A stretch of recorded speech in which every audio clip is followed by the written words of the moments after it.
Alrighty. Yeah, let's start the shot.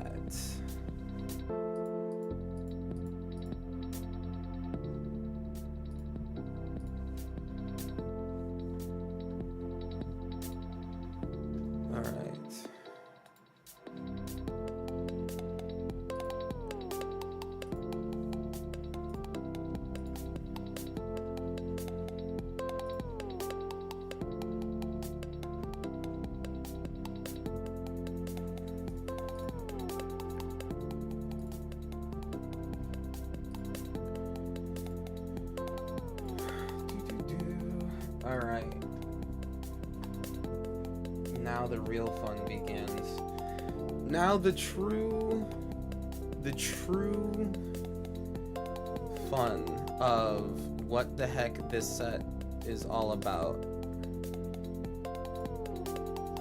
Cause well, it's about quite a lot, so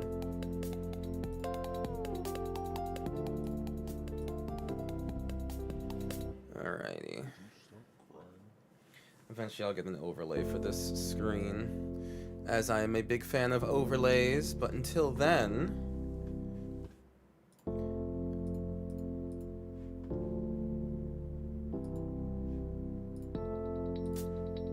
Why is it being weird? There we go. Alrighty. We do have couple of decks over on the EDH rec that are up. I want to look at Mu Yanling. What's the build for Mu Yanling?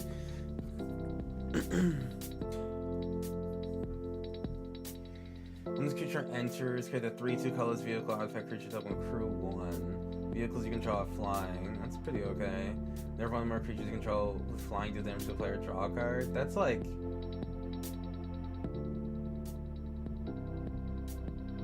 pretty boring. Is she just like a mono blue vehicles commander? Like she just replaces Cosmine? No, I'm sure she's in here. Kazima. I think she just replaces Kazima as a vehicle commander, I guess, but I mean Kazima is like legit funner. I don't know. I mean, whatever. It's a weird mythic, but fine. Fine, whatever. Ooh, Mendicant Core. Good, I'm glad people are building that. But I guess I want to look through all the cards first. So, if we looked at...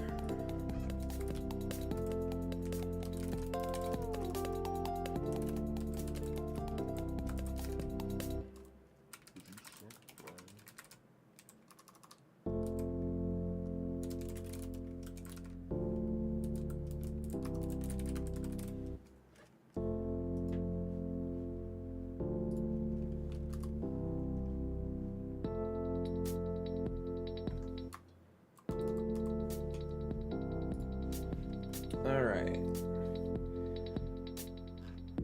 Is there a way for me to see all the cards? God, can you feel the grime from the pack hunters? I can, yo. Yeah, they're gonna be... Is that... I feel like this set's gonna be, like, significantly hard to get. I like this art. Like, whatever this is. As this vehicle enters, choose an LA card name. Active. Oh, yo, wait. This is sick, actually. This card's sick, and this art is beautiful. This art's disgustingly pretty. Wow. And it's a stacks card too. You're gonna see, like, people are gonna drop this card on the battlefield, and it's gonna make your game hell. And it's gonna look bling as hell when it happens too. That's rough. I have opinions on the Lotus. We will listen. I want to hear people's opinions, and we will get to the opinions on. Oh, sorry that the music's so loud. We will get to opinions on the Lotus. Be best believe Elish Noms, best believe. But for right now, I'm gonna try to see how can I get. I know it's spoiler date. I just want them in order, like not. I want the regular art. I want like the non. Could you do Mythic Spoiler? I think yeah, Mythic Spoiler is usually what I go to. TBH. And I usually, and also Mythic Spoiler. Hey, Ophia's back! Oh my god, okay. Yeah, Mythic Spoiler is typically in order too. So what we'll do, okay. Because what we'll do, we'll jump back and forth when I want like to look up a specific card, and then we'll look up the alternate arts here. That's what we'll do. Let me open that up there. Alright, so let's go in, or should we do it by color? We could do it by color. But it'll still kind of look weird. Yeah. Alright, let's, where did we start last time? I do want to go over the commander cards at some point, but I won't now. I stopped here. I think actually here was so last Friday? Thursday, me and Reversal Wizard went over the first set, pretty much up to here, and then the weekend. So I think in for the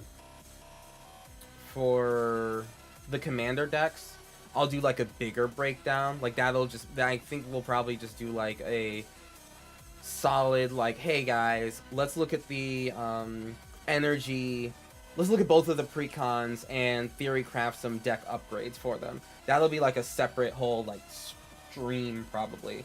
But for right now, so we're gonna skip these and we're gonna go pretty much just in order of what's released. And honestly, I mean, like, because Friday is when they kind of release like every every common and uncommon like all at once. They just kind of like throw the rest out, and there's usually like too much to get through there. But for right now, there's like only such a drip of like commons and uncommons that are like hard to get through, so we can just kind of go one at a time. God, this is like not super easy to look at.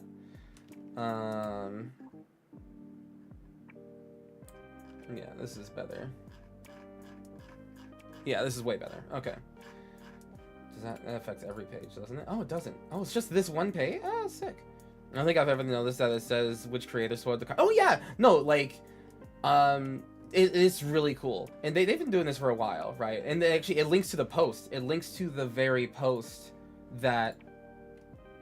Yeah, it links to the very post of where it came from, too. Which is really cool. Like, that's legit dope of them. I like Mythic Spoiler. I've like always been a Mythic Spoiler fan, but I have I'm gonna get both. Death is the start. I like Mythic Spoiler, but I do not like that they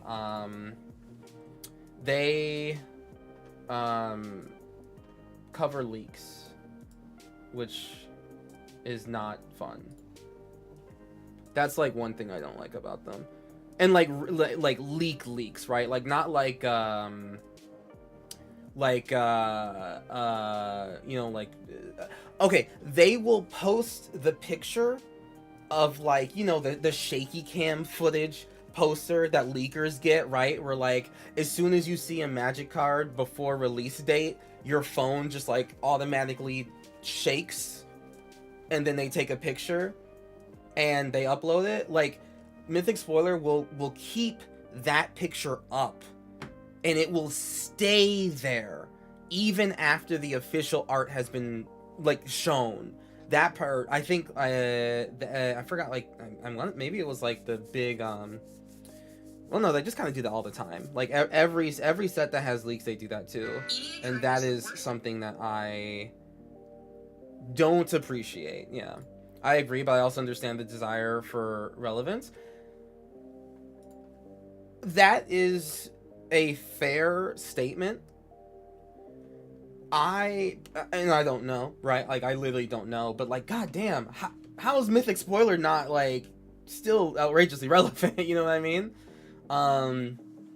But and they also used to like not do as many leaks. Like sometimes, like I do remember like there were times where they've like not covered, like really bad ones.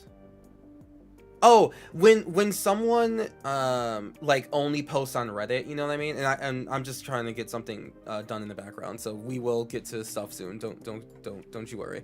Like when someone posts and leaks things on Reddit, and it's kind of like it's super clear that this was like done in a really like deceitful, like they clearly stole this off the back of a truck sort of way. They've not like posted those before. Like they used to be better with it, is all I'm saying. They used to be better with it, and then they just kind of like stopped being better with it, and I don't really get why. But okay, chat really fast. I just gotta do a thing. Picture, please. Perfect. Do la dee dee la dee doo la da da. All right, we'll go over this in just a second. I just have to get my stuff set up for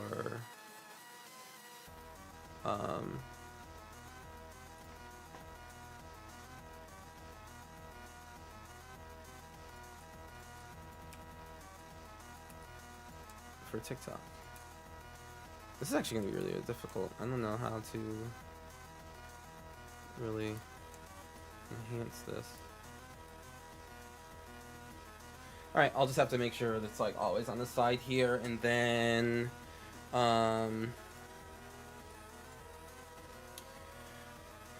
we'll just kind of talk about it up like that. Okay, sure, that's good enough for TikTok. I also, what's the relevance of knowing a card 3 weeks before set release versus 2 weeks?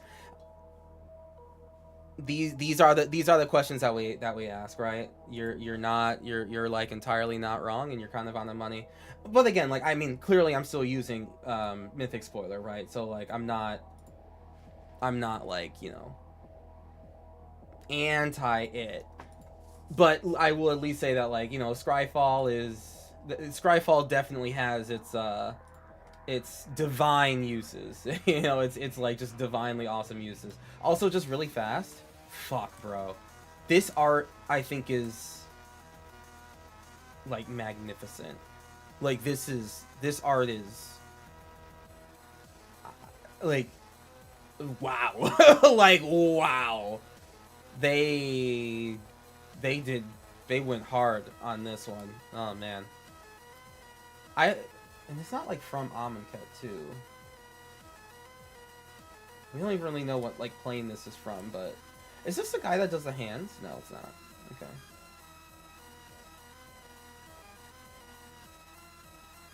There's like a series of like alternate arts that had like a bunch of hands on them during. I forgot what set it was, but it was pretty good.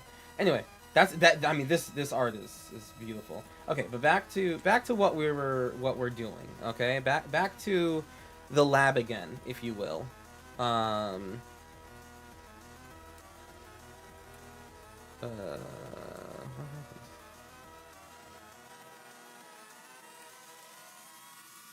Oh, I see what I've done.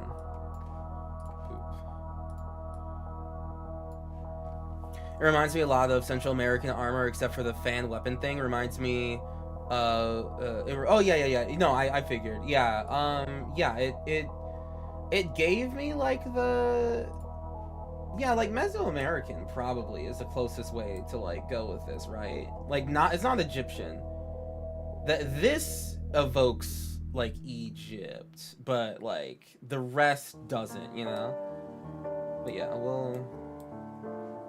we're gonna go over all of that and more today on KuroCast.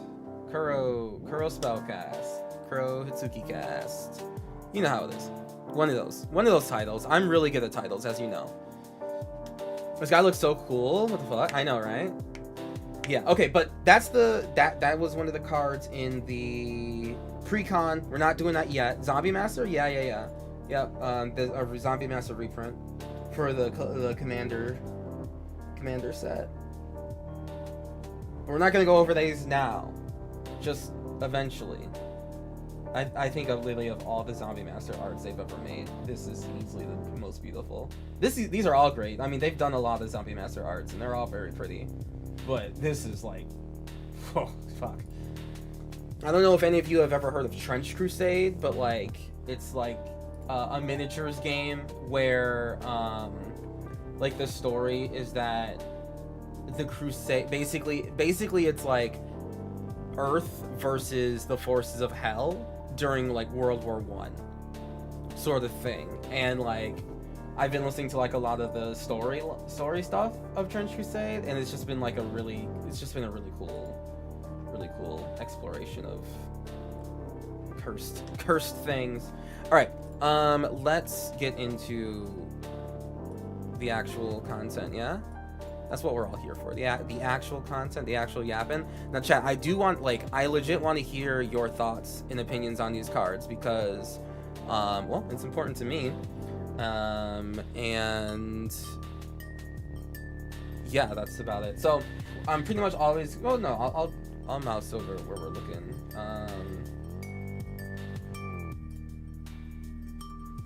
Yeah, I'll select the card here and then we'll look at it over here, and I think that's what we'll do for this as well, if I can line it up right. Yeah, that's fine. Okay, perfect. All right, we have things set up now to go live over there on the old TikTok button. Boop.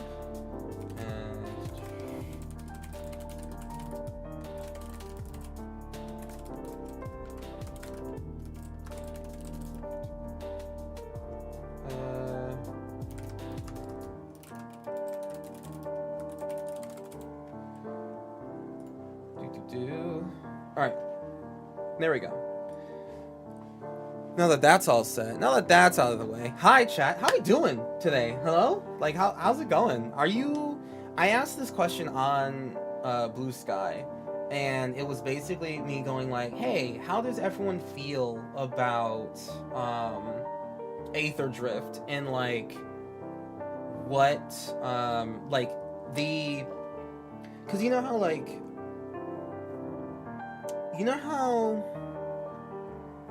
for Murders at Karlov Manor, right? Everyone was in a detective outfit, right? Like they had they either had Ravnican clothes and then like just put like a detective hat and a pipe and smoke and like an overcoat, and like that was just like their outfit.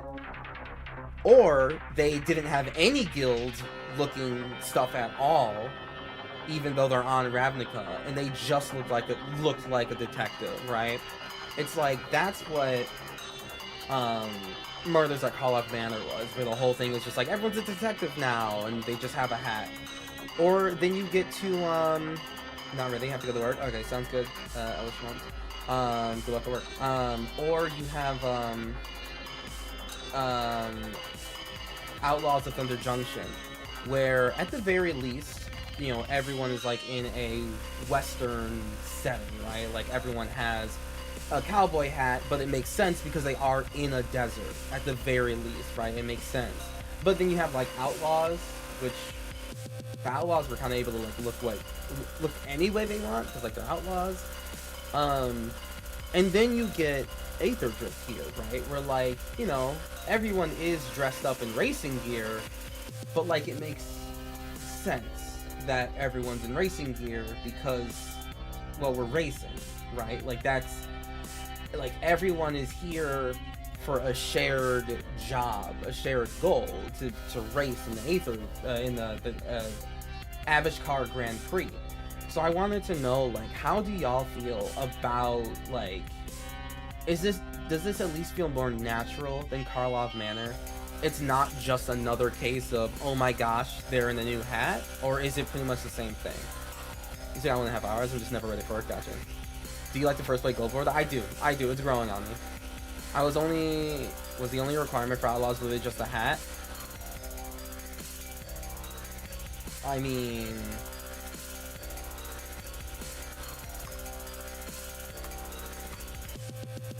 kind of. I mean, see, now this is Archangel of Tithe. This is a returning card that is now in the setting of Thunder Junction. I like things like this, right? Where it's just like, hey, Archangel of Tithe, it's just a type of angel. And angels manifest themselves anywhere in the multiverse in any sort of look. And hey, on Thunder Junction, it's a desert plain. So an angel manifests with a cowboy hat and a trench coat. Fine, like, whatever. I'm okay. Personally, I am okay with stuff like this. But like for just like the general people, I mean, like, I don't know, like this, right? It's just like, I mean, this is like the sheriffs. The sheriffs were like these silver-y people, and then like whatever the fuck is going on here. The card is heat. Angel type is heat. Could you discuss how speed works? Abnormal? Yes, I will absolutely do that. When we get back to AETHER, I will absolutely explain how speed works. I think it's an interesting snapshot of something in the multiverse that feels a lot less forced than everyone being at Thunder Junction randomly. I feel that. Like, I kinda definitely feel that. Especially because Thunder Junction was so random, right? Like we do the interplanar war, you know, Phyrexia is everywhere. And then we go to Eldraine, you know, just like, that's just like the next thing. It's like, oh, Eldraine, okay.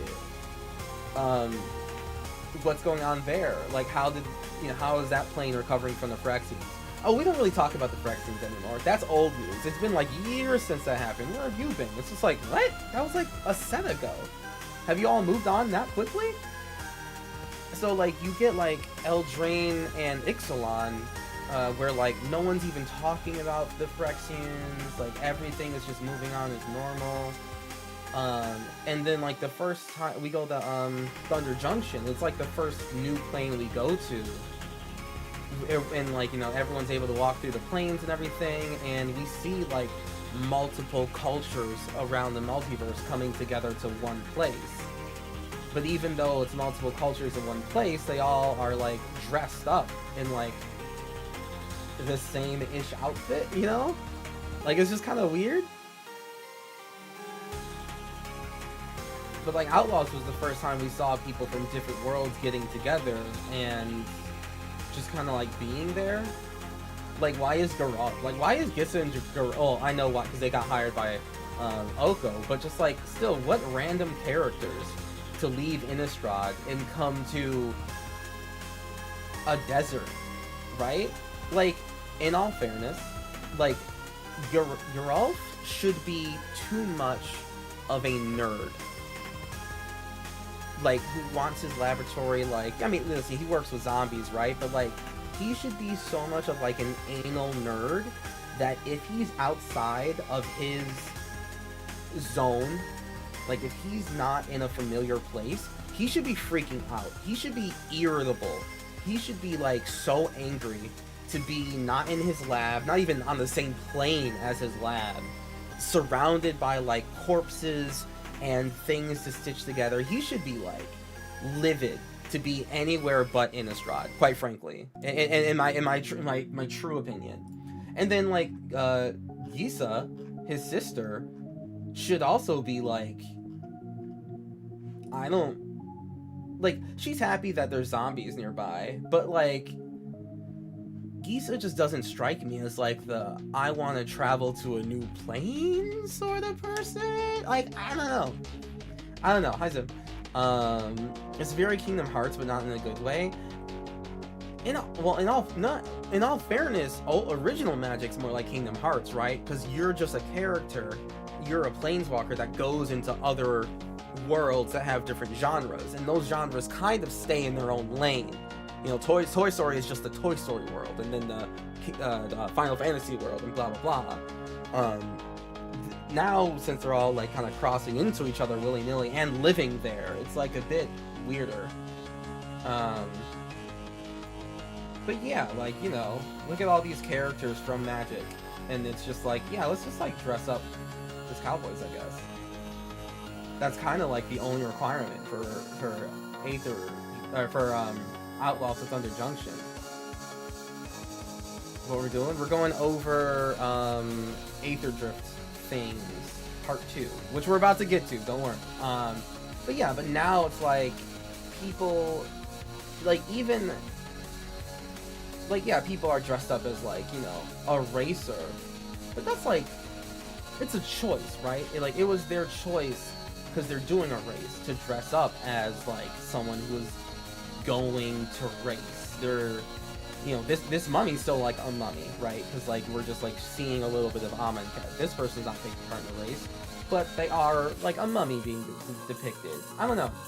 I don't really know. I think my main point was just like, how do we feel about the Fortnite-ification of magic when we're looking at Aether Drift specifically? Does it at least feel more natural than Outlaws or Karlov Manor, or does it feel in the same vein of just being weird? What do you think of the cool Rakdos vehicle arts? They're all great. I love all of these arts.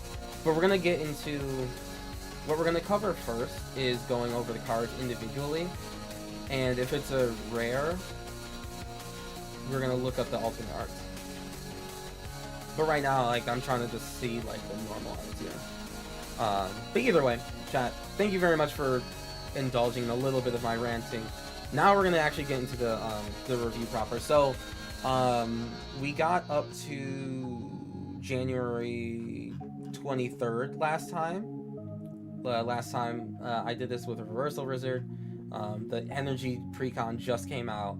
Well, later, like maybe the end of the week, I'll do like a solid review and deck crafting on the energy deck, but for right now we're just going to go after like the mainline set cards proper, and we're just gonna kind of look at each and every one of them and see what we all think.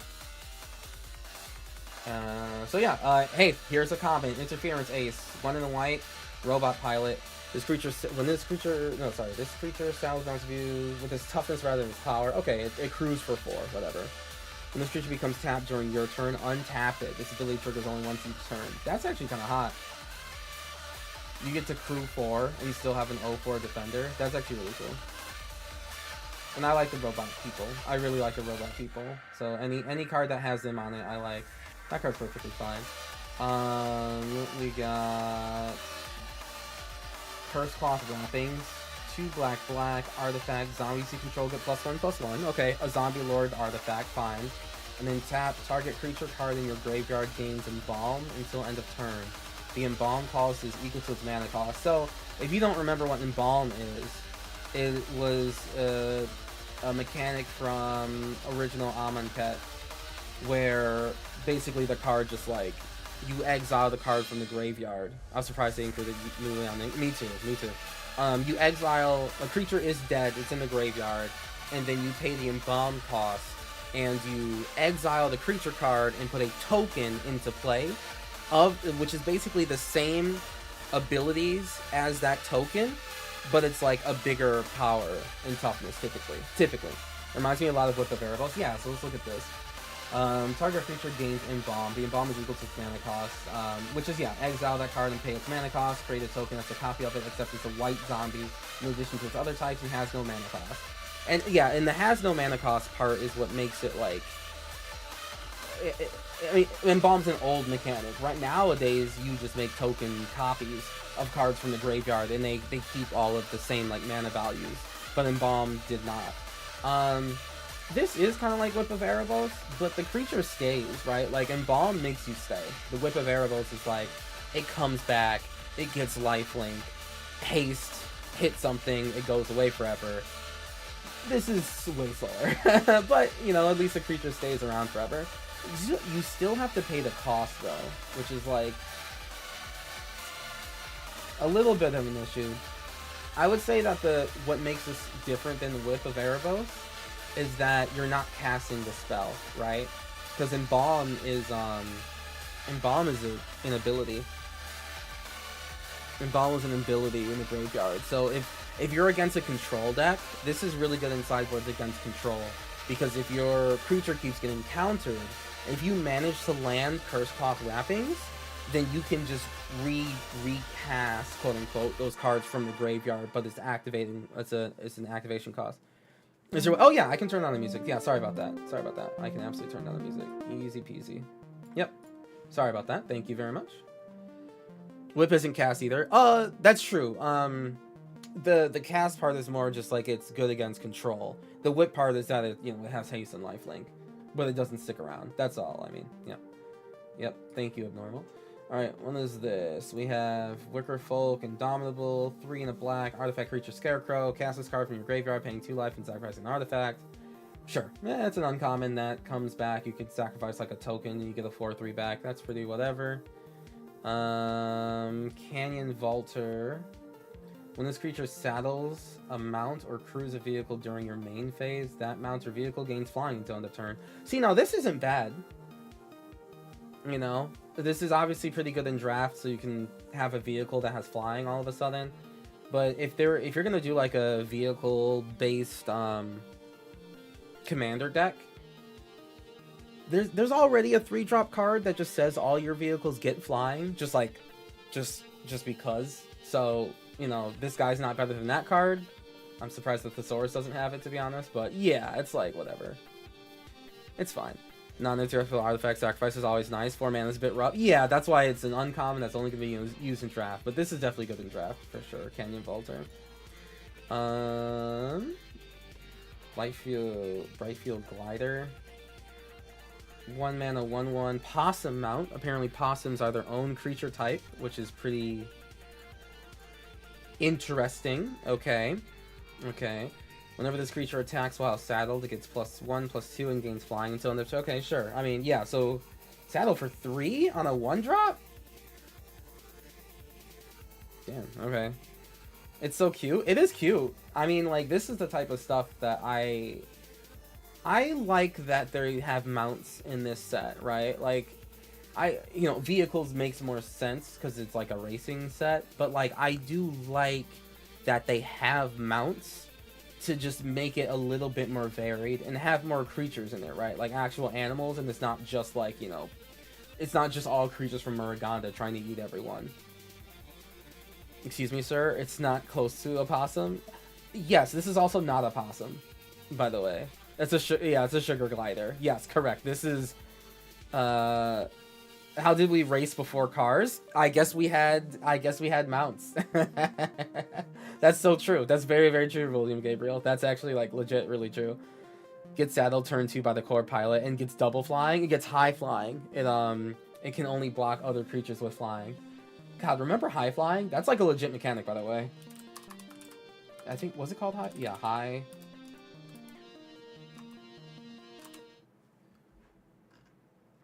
Senpapi Gabe. Was it called high flying? Okay, I forgot. Maybe it wasn't called high flying. No? Okay. Maybe I'm wrong. Senpapi Gabe, good to see you, friend.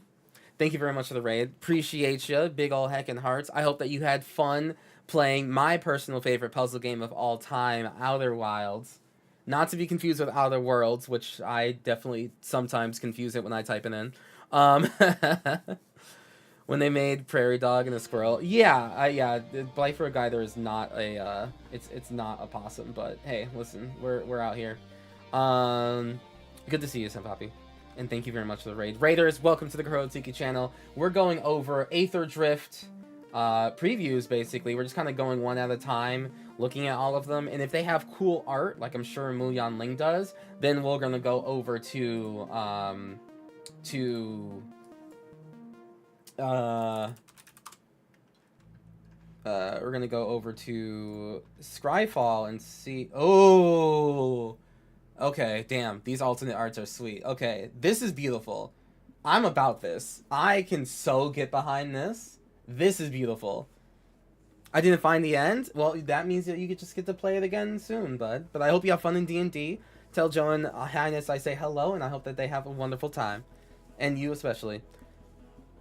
the anime art though. We're gonna get to the anime art, but like this person, because I think if you look at, okay, because like you see like the color of gold that Mu Yanling's outfit is, right? Like it's kind of more orangey here, you know what I mean?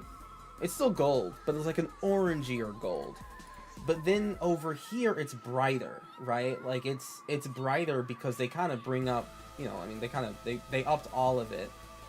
But like she's not gonna be foiled, right?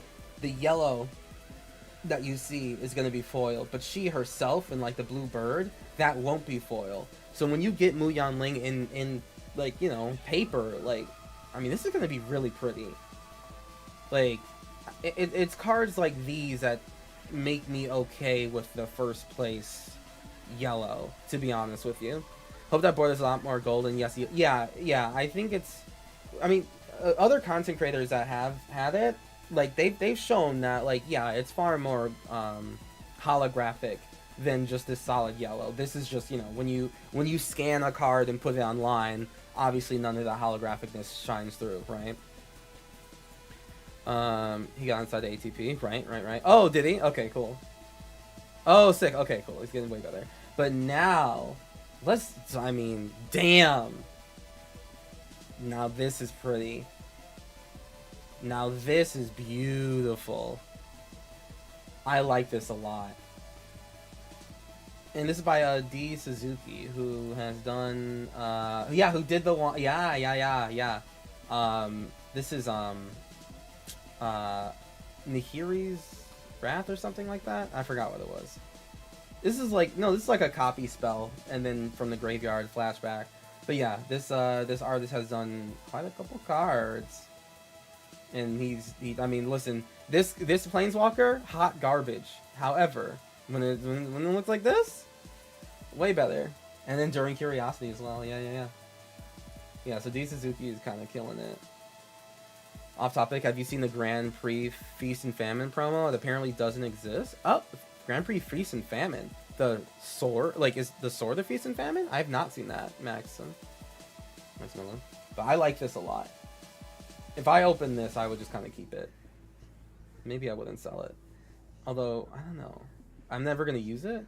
Also, this is just like vehicles you control at flying, right? So it's like already kind of strictly better than that uncommon. Arthur, hello. Anime Moo is Chef's Kiss, even if the card itself is alright. Yeah, LevDev, like, it's like alright. Like, the card itself is fine. Like, okay, let me read it. Mu Yanling, Wind Rider, 2 blue, legendary creature, human wizard pilot. When this creature enters, create a 3/2 colorless vehicle artifact token with crew 1. Sure, that's just like the vehicle tokens of this set. Vehicles you control have flying. Fine. Whenever one of our creatures you control with flying deal combat damage to a player, draw a card. Which is fine, right? So, like, in Commander, at most, you draw 3 cards, because you'll have, you know, 3 different opponents to attack. Which, like, you know, I mean, this card costs 4 mana. This card costs 4 mana, and we already have Enduring Curiosity, right? Like, we have Enduring Curiosity. So why is it too much for Mu Yanling to just have the same Enduring Curiosity text that just says, like, whenever a creature you control deals combat damage, draw a card? Or whenever any creature with flying, like, even if it's just flying, why does it have to be 1 or more, right? Like, I don't really get why it couldn't just be Enduring Curiosity Part 2, but legendary, and gives my vehicles flying. I don't know, like, whatever. But the art's beautiful. I never saw Magic the Gathering Pokemon cards, and of course the OG Yu-Gi-Oh! That being said, there are vehicles that would be amusing to get flying to, say the rollerblades. Ooh, also, yeah, that's very true. That's very true. But yeah, I like this foil for Mu Yanling, although this full art is also very nice. There's how many arts for this card? 1, 2, 3, 4, 5. There's 5 total arts for this one card. At least, I mean, at least it's like the same art 3 times and then like new art. But Jesus. All right. And this is like the super holographic one, right? This one here. Because like the normal has like a normal skyline, right? Like behind it here. and then the like super mega foil is just like I don't know. I don't know what's going on. Like, I don't even know. I can't even comprehend. But yeah, hey, that's Muyan Ling. Cool. Alright, back to this one. Glory Heath Links. 2 mana, 2/3 cat mount with lifelink. When this creature attacks while saddled, search your library for a basic plains card. If you put it to your hand and shuffle. That's not bad. It's not bad at all. No, not even close. And also remember, chat, like the mount mechanic is largely in green-white, and even in Thunder Junction it's still like a green-white sort of mechanic. So when thinking about mounts, and especially for like a commander mindset, it's good to remember that like you're in green-white probably. So I don't know, just like have that context in mind. It's like, oh yeah, this is fine for a green-white deck. I might be able to put an extra land into play. I might have loot, you know. Great for limited and solid for EDH for the saddle decks. Yeah, agreed. Even though you are, you know, in blue-green. Or green-white. Omen Keel commander players are eating. Yeah, I was wondering if Muyan Ling was just like a replacement for Omen Keel, but Omen Keel is like a kind of a cooler card. And Rider Catalyzer. 1 in the red. 3/1. Start your engine. So someone asked earlier if I could explain speed. So more or less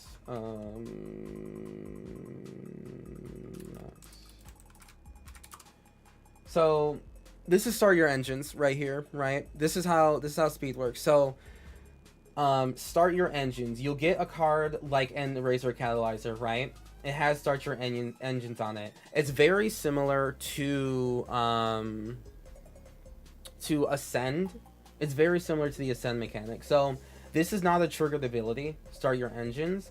It just happens. As soon as End Razor Catalyzer is on the field, you are now like doing the start your engines, right? It's not ETB, start your engines, and you can respond to it and anything like that. It's just like, no, as soon as it hits, you are starting your engines. Now, starting your engines, it has 4 different levels, 1, 2, 3, and then 4 is on the back. When you start your engines, right, so when this enters, if you have no speed, it starts at 1. It increases once on each of your turns when an opponent loses life. Max speed is 4. So when this enters, you know, when you start your engines, you start at 1 already. And then if you deal damage that turn, you go to 2 speed, right? Because it, you know, you made your opponent lose life in some way, shape, or form, whether it's damage, you know, burn, life gain, you know, pain and drain, whatever it is. Your opponent's life total descends downward for any such reason. You increase your speed, right? Only on your turn. So you start at 1, and that immediate turn you can go to speed 2. Then you have to wait until it's your turn again before you can increase your speed. So even if you deal damage on your opponent's turn, it doesn't matter. So it's your turn again. You deal damage, whatever. You go to speed level 3. Still nothing special happening. It's just, you know, level 3, whatever. Do another turn. And then you deal damage again. And now you go to maximum speed, which is 4. And then you can stop counting, right? Like you don't go beyond 4. You stop counting. There's no reason. Like that's why it's on the back of the card, right? Like you're only counting 1, 2, and 3. But once you get to 4, you just keep it there, just to represent that you have max speed. Very similar, and also you never. There's only one card that makes you go down in speed, right? So I'm going to say like you never, with like a little like the world's smallest asterisk, you never go down in speed except for the one card that makes you do it, right? So don't worry about it. But in general, you never go down in speed. Once you're at like that 4 max speed, you're just there. Very like much like Ascend, right? Where like, or a City's Blessing. As soon as you had 10 permanents and something gave you Ascend and cared about City's Blessing, you just keep City's Blessing even if you go under 10 permanents, right? So max speed. And then maximum speed itself doesn't do anything, right? Max speed doesn't have an ability. But what max speed does is if you have a card that has an ability that's only active if you have max speed, right? So normally this guy is just a 2-mana 3/1 human warrior, whatever, right? But if you have speed of 4, if you're at max speed, this guy's able to tap for red. That's it, right? Normally, like if you're not at maximum speed, this like the card text is blank, right? Like you can just cut the maximum speed part out, pretend it's not there. But once you get to maximum speed, now it's there. So speed doesn't stack. It's just a thing you have to thing you have and you never go past 4. Exactly, abnormal, yes. So it's not like in order to have a start your engines deck, it's not like you have to have 50 cards that say start your engines and you have to like, you know, play start your engines to get the 4. Nope. One card has start your engines. That's all you need. And then you deal, and then over 3 turns, the fastest you can get to max speed is over 3 turns, right? Because you start at 1, you deal damage that turn, so you go to 2, right? So that's 1 turn, then to 3, and then to 4. So it takes 3 turns to get to maximum speed, and you only need 1 card to start your engines ever. Speed is targeted to the player, not permanent. Correct, right? You as the player are going up in speed. Yep, no problem, Normal. I hope that helps anyone who needs to know. Yep, and you just forget that it even has a max speed ability until you're at max speed. You also don't have to track multiple speeds, so to speak, just one. Exactly, right? You don't have to keep track of your opponent's speed. You're just taking care of yourself. That's why I liken it to Ascend more than like, you know, day night. Day night's awful. You know, both players kind of have to keep track. Not fun. Initiative, both players have to keep track and they're on different parts of it. Not very fun. Max speed, it's just you. It's just whoever cares. It's just whoever cares. All right, yeah, this guy, hey, 2-mana guy that eventually taps for 2 red. I mean, he's a good late game card, right? Red doesn't usually get mana dorks, so I mean, shit, that's pretty cool. That's pretty cool. Alright, Carrion Cruiser, 2 and a black, 3/2 vehicle. When this vehicle enters, mill 2 cards and return a creature or vehicle card from your graveyard to your hand. Hey, a 3-mana, you know, mill 2, bring a card back from your graveyard to your hand, crew 1. Sure, that's fine. Yeah, solid.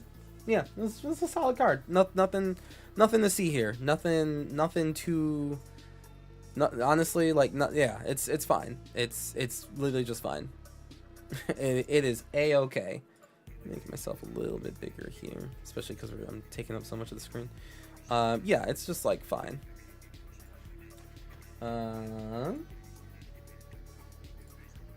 Roadside Blowout, 2 and a blue, sorcery. It costs 2 less to cast if it targets a permanent mana value 1. Return target creature or vehicle an opponent controls to its owner's hand. Draw a card. Yeah. So if there's a Soul Ring, it only costs blue. Cool. Yeah, that's fine. You know, it's fine.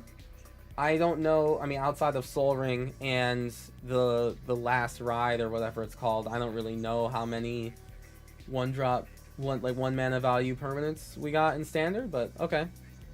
With Pixie decks being a thing. Oh, Pixie decks, is that a thing? Oh, like fairies? Okay. Fair enough. Fair enough. Nesting robot, so can't really see it. What? That's hold on.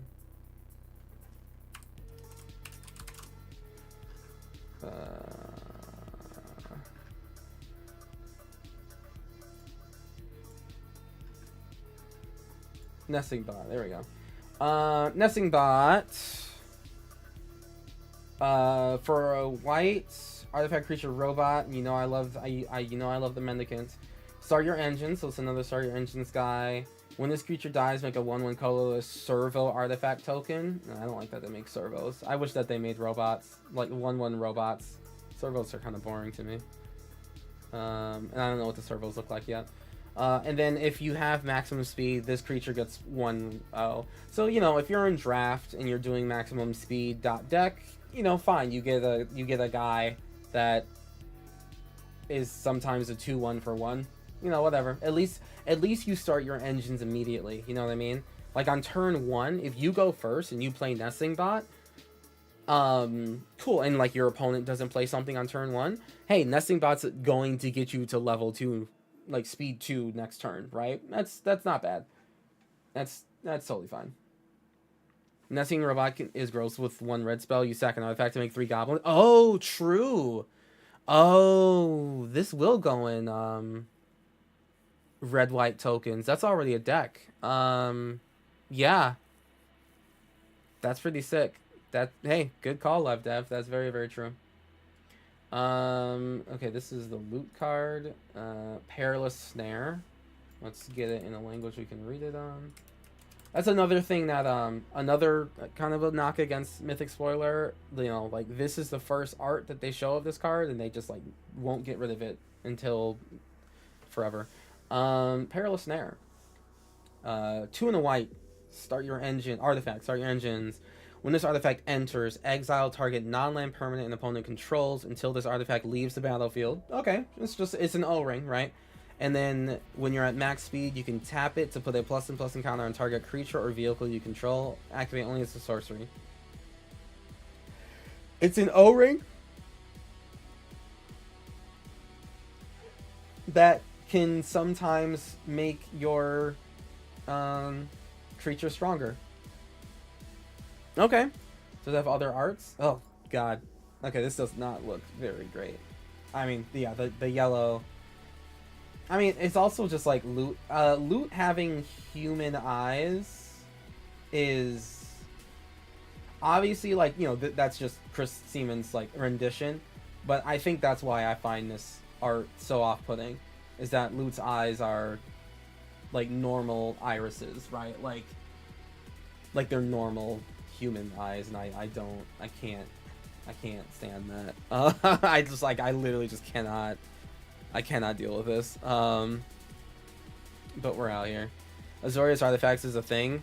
See, fun. Play with Simulacrum. Oh, it's true. This does trigger Simulacrum Synthesizer. I do like that deck, too. Yeah, this was not your favorite. Yeah. But okay, yeah. That's a cool card. What do we got next? Beast Rider Vanguard. Look at the top 3 cards of your library. You may reveal a permanent card from among them, put it into your hand, the rest at the bottom. Yeah, I mean, hey, it's a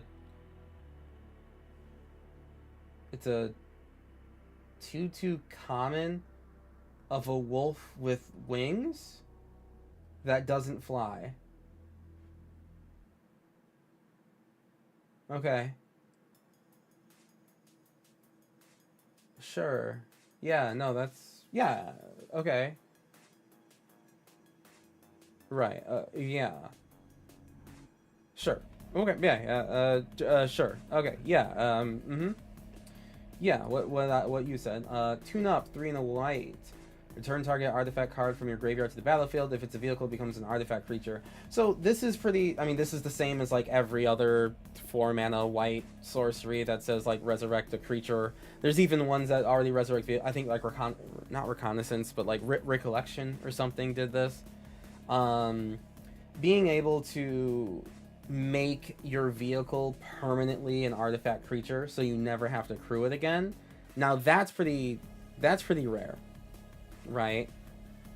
Like, you no longer have to... looking forward to adding some new vehicles for your Kenway deck. Yeah, Perez, that'll be really good, Ariel. I mean, hey, you're gonna put this in that very same deck. Yeah, turning your vehicle into an artifact creature permanently is pretty cool, I gotta say. This is gonna be pretty useful. Pretty useful. I might, honestly, yeah, Parhelion too, yeah. I might put this in, hey, Olius48, thank you very much for the follow, appreciate it. I might put this in, oh, thank you for the sub, for the YouTube sub. I might put this in Shurikai, you know? 4 mana in Shurikai after I discard an artifact, and now, like, it just comes back as a vehicle. That's, like, legitimately pretty good. Demonic Junker. 6 in a red. Artifact vehicle 4-3. Affinity for artifacts. Very interesting that they're putting affinity in this set. It makes sense because obviously this is an artifact centric set, but like affinity for artifacts? Okay.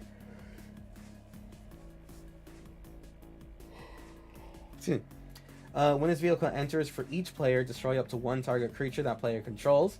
If a creature you control was destroyed this way, put 2 +1/+1 counters on this vehicle. That is cool. That is very cool. You can't play this card and crew it in in response to its own ability, by the way. You cannot do that. You can't choose this card to be destroyed to its own ability because you can't crew it in time before you have to choose targets for your ability. So like you can crew it and it will see everything die and it'll get counters or whatever. You can crew it before the ability resolves, but when you put the ability on the stack, you need to choose the targets before you have the ability to crew. Good, but for specific decks, I mean, at the end of the day, affinity for artifacts is affinity for artifacts, right? I mean, I'll pay a black. Oh no, like, hold on. This is amazing, though. Becky, 12, thank you very much for the follow. Or sorry for the YouTube sub. No, this is amazing. I think because like this is the same as for each player destroy up to one target creature that player controls. What's the difference between this and like every sacrifice guy? You know what I mean? What's the zombie when you enter the battlefield? Everyone sacrifices a creature. You know the ones, chat. In Commander, we use them all the time. ETB, everyone sacrifices a creature. Merciless Executioner. Flashbag Marauder. Thank you, Yog. Yog, actually, I'm glad that you're here because I have a question for you. Yeah, Flashbag Marauder. Yeah, like, what's the difference between this and Flashbag Marauder, right? Like, Flashbag Marauder costs 3, but each player just sacrifices a creature of their choice. Whereas Demonic Junker, you have to kill something that's not Demonic Junker, so that part does suck. Although, I'm sorry, hold on. Wait, it's up to 1. So you don't even have to destroy that. You don't have to destroy anything. To put it another way, this at 2 or 3 is great. At 7, even with the vehicle, it's not great. Yeah, sure. This is just a kill spell. This is just a good kill spell. It's like, yeah, you know your zombies, absolutely. Yeah, this is just a good kill spell. And it hits everyone. Does it have alternate art? It does. View all prints. What is this?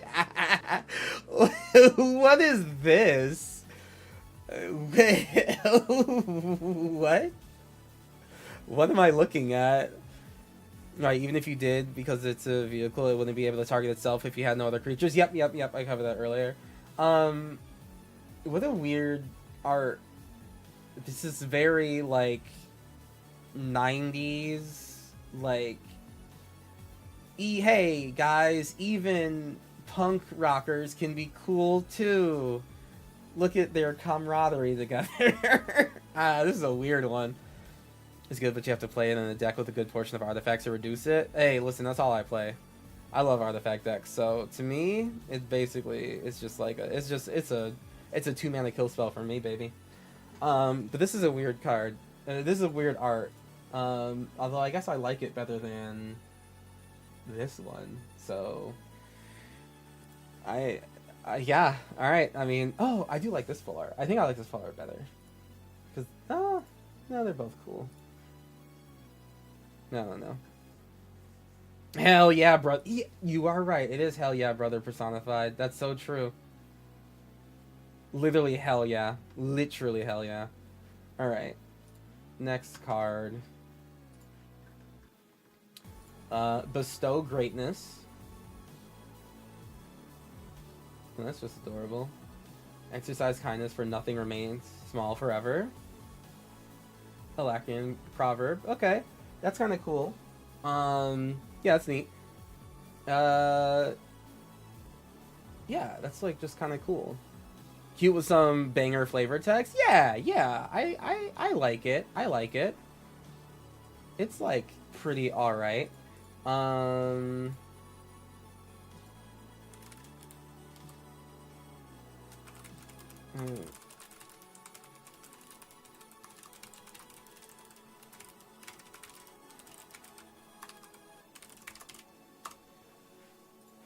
Yeah, it's fine. Like it's your 3 mana +4/+4 trample common thing. One thing to note about trample in this set is that trample helps you speed up, right? It helps you with your engines because you'll be able to probably get damage through. I mean, literally any creature in this set getting like +4/+4 in trample, it's almost a guaranteed speed up, right? Like guaranteed. So it actually, this is a bit more important than one would realize. Yep. Oh, sorry, I missed one card with Demonic Junker. Stock up. 2 and a blue. Look at the top 5 cards of your library. Put 2 of them into your hand and the rest at the bottom of your...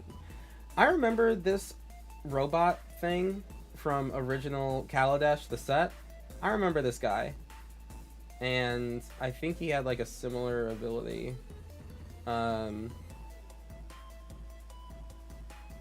This is whatever. It's fine.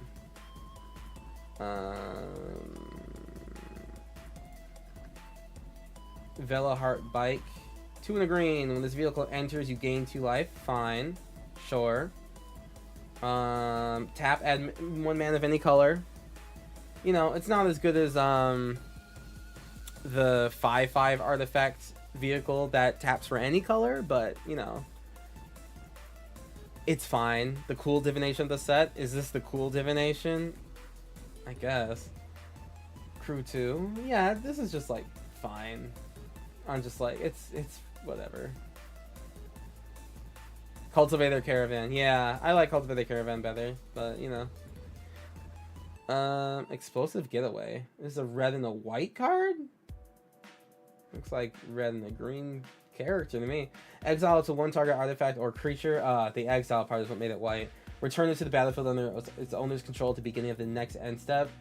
Explosive Getaway deals 4 damage to each creature. What a goofy card.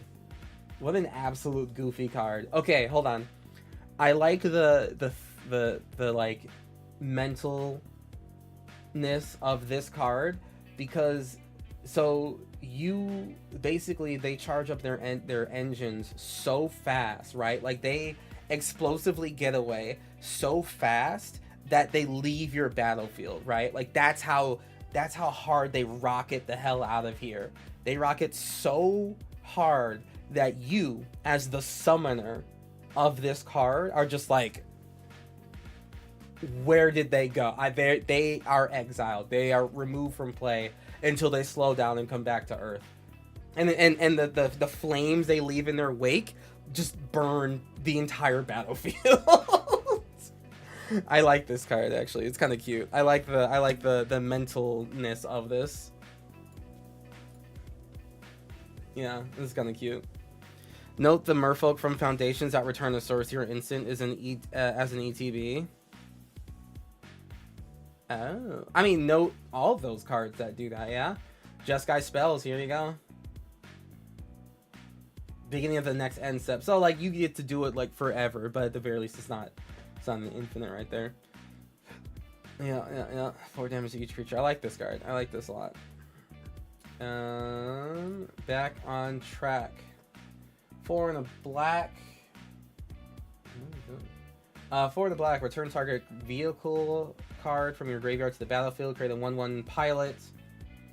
Pilots, of course, have their change from just only crewing vehicles to saddling. At grit power, as though their power were 2 greater. Yeah.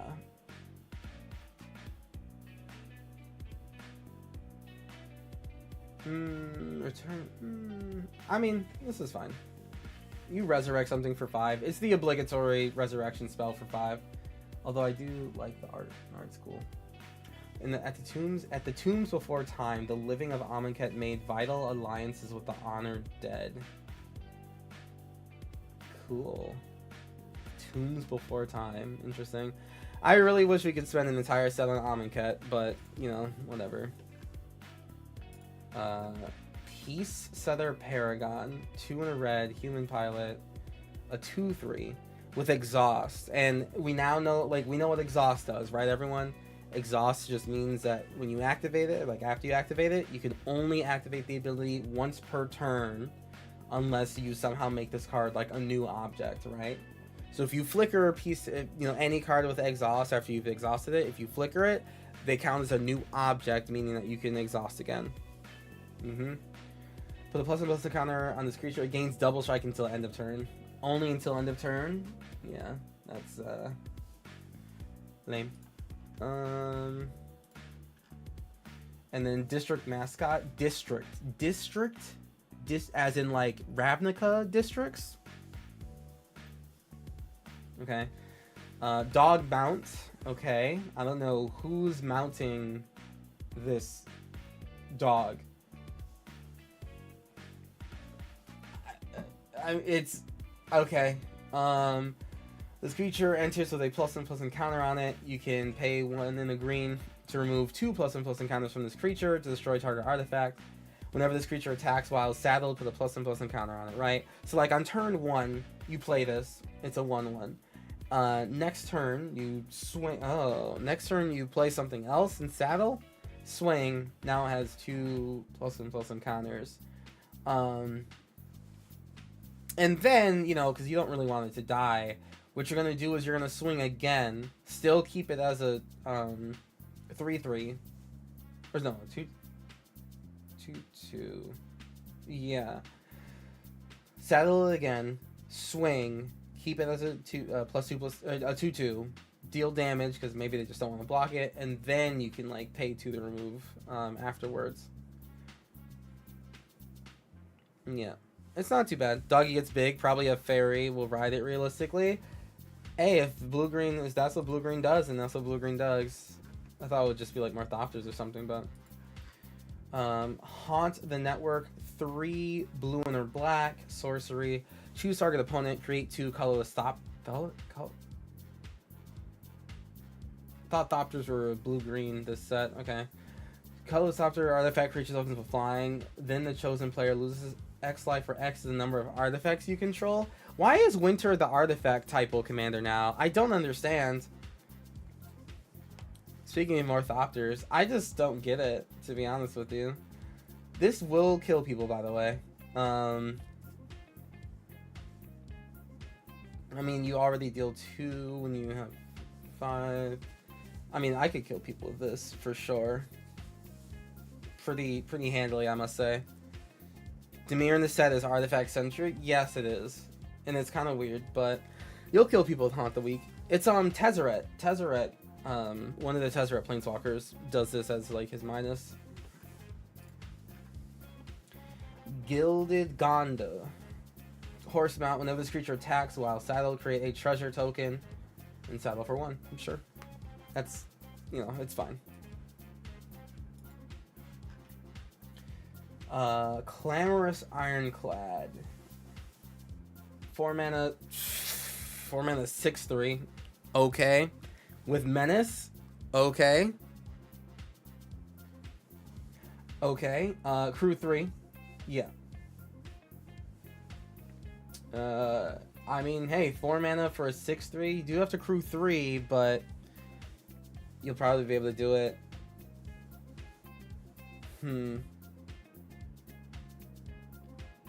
Yeah, it's like, it's fine. Yeah.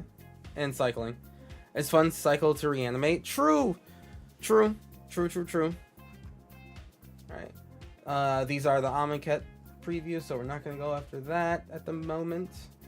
Alright, Embalmed Ascendant. Also, sorry,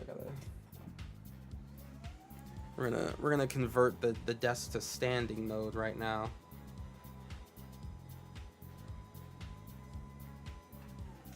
Whoop. There we go.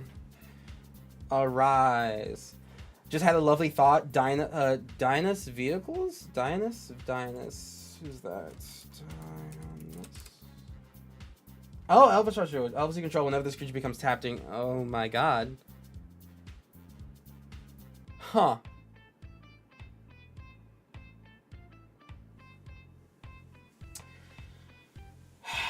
That's really good.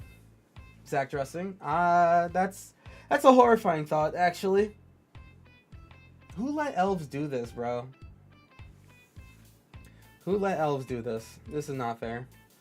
Embalmed Descendants. 1 white, black, zombie, 1/2. Start your engines. Okay, start that going.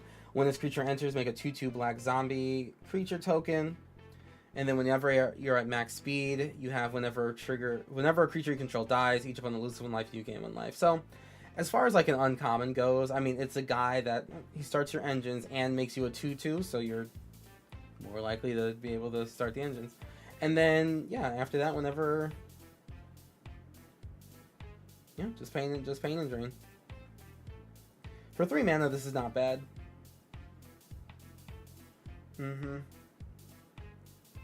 Elves and cards, new pilot deck time. No, please. The elves aren't supposed to be able to do this. It's like such a round. It's such a like a round peg into square hole moment. Dredger's Insight. 1 in a green. Enchantment. Whenever 1 or more artifacts and/or creature cards leave your graveyard, you gain 1 life. When this enchantment enters, mill 4 cards, then put an artifact, creature, or land card from among the milled cards into your hand. Cool. Especially if you're doing a deck that like kind of harbors on this. I don't know. I forgot what the bugs do, like what the black-white kind of like mechanic is, but I think it's taking stuff out of the graveyard. That makes sense. Makes sense to me. Haunted Hellride. 1 blue-black artifact creature vehicle. 3/3. Whenever you attack target creature you control gets +1/0 and gains death touch until end of turn. Untap it. You can target yourself, right, with a Haunted Hellride. Whenever you attack with anything. Oh, and even better, it's whenever you attack at all. The Haunted Hellride will give target creature +1/0 and death touch until end of turn, and you untap it. 3 mana that just gives a creature you control +1/0 death touch and vigilance for the rest of the game. Sure, I guess. That's, I mean, that seems like bullshit to me personally, but okay. Dang. Wow. Okay. Cool. Alright, and then Rangers Refueler. The Rangers are the green-white people. 1 in the blue. Whenever you activate an exhaust ability, draw a card, and then exhaust for 4 mana. This creature becomes an artifact creature with a +1/+1 encounter on it. Sure. I like the art. But yeah, 2 mana, 3/3 that lets you draw cards when you exhaust. You'll probably keep it alive for a while. Until she goes wild. Oh, this vehicle becomes an artifact creature. Oh. Right, yeah. I was wondering if you could do something weird timing-wise, but... Next day, we have Roadside Assistance from the Hardcast MTG. We have a 2 and a white. You got a guy kind of just hanging out. 2 and a white enchantment aura. Enchant creature or vehicle. When this aura enters, create a 1/1 pilot. And then the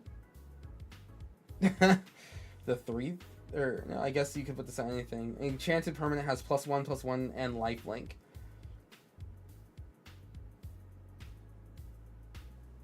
Okay, I mean, it seems fine. I don't know exactly where you're kind of like using it. Maybe like an enchantment type of thing, but Those. Reckless Velocitar.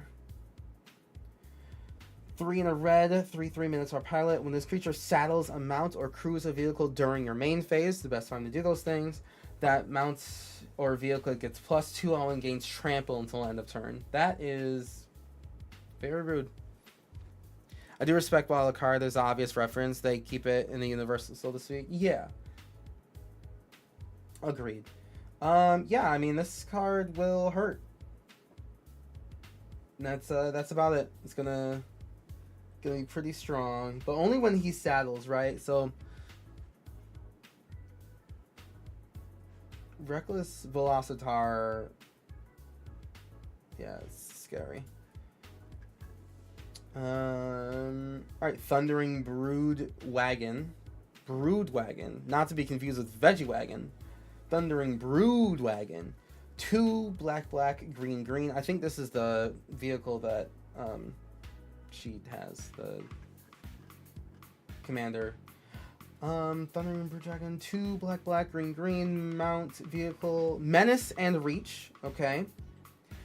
When this vehicle enters, destroy target non-land permanent an opponent controls a mana value 4 or less, and he just sticks around. Okay.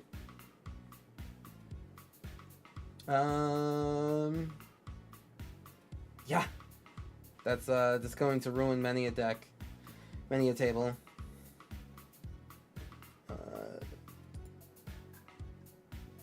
Let's see. Veteran Beast Rider, 1 green, white, 3/4 human knight. At the beginning of your end step, untap each creature you control so that they can tap again. Pay 2 green, white creatures you control. Yeah.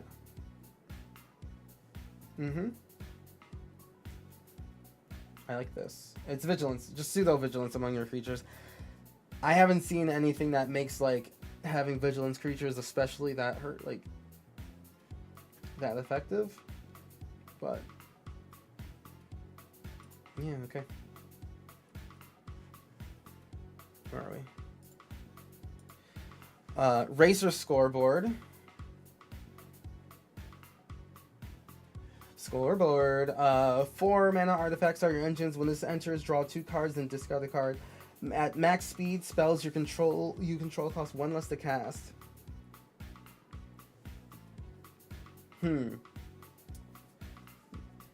That's, I mean, hey, everything costing 1 less is cool. But that is about it. 4 mana, draw, discard. Dune Drifter. They're drifting alright. X, white, black, artifact, vehicle. It's a 3/3 regularly. When this vehicle enters, return target artifact or creature card with mana value X or less from your graveyard to the battlefield. Ooh!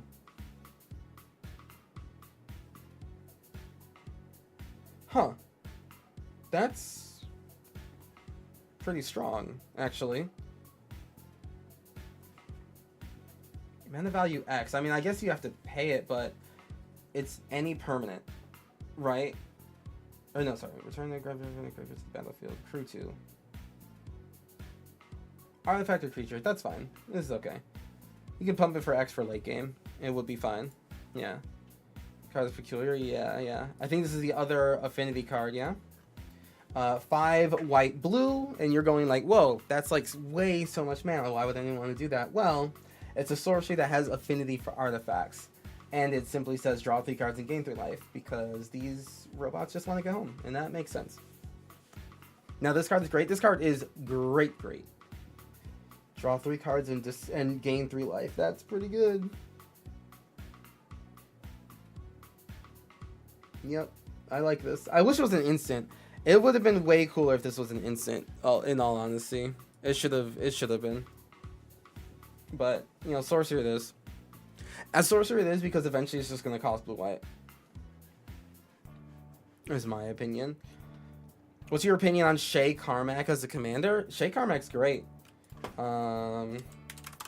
I remember correctly. Oh yeah, Shay Carmack's really weird.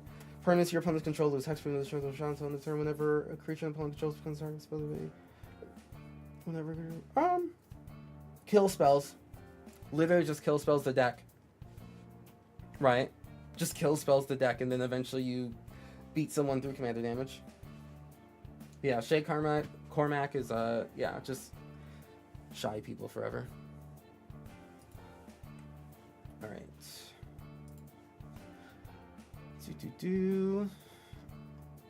And then Bounty... Oh, sorry. River Churn Monument.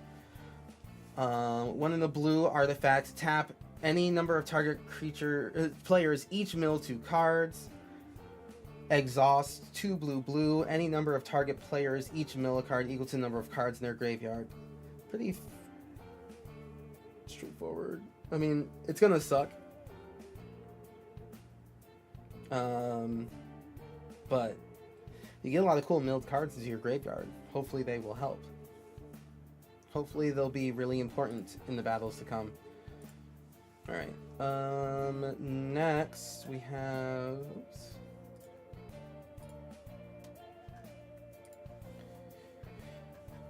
Oh boy. Chat, don't look at the screen for a quick moment. I gotta get back to where I was. Oh, wait.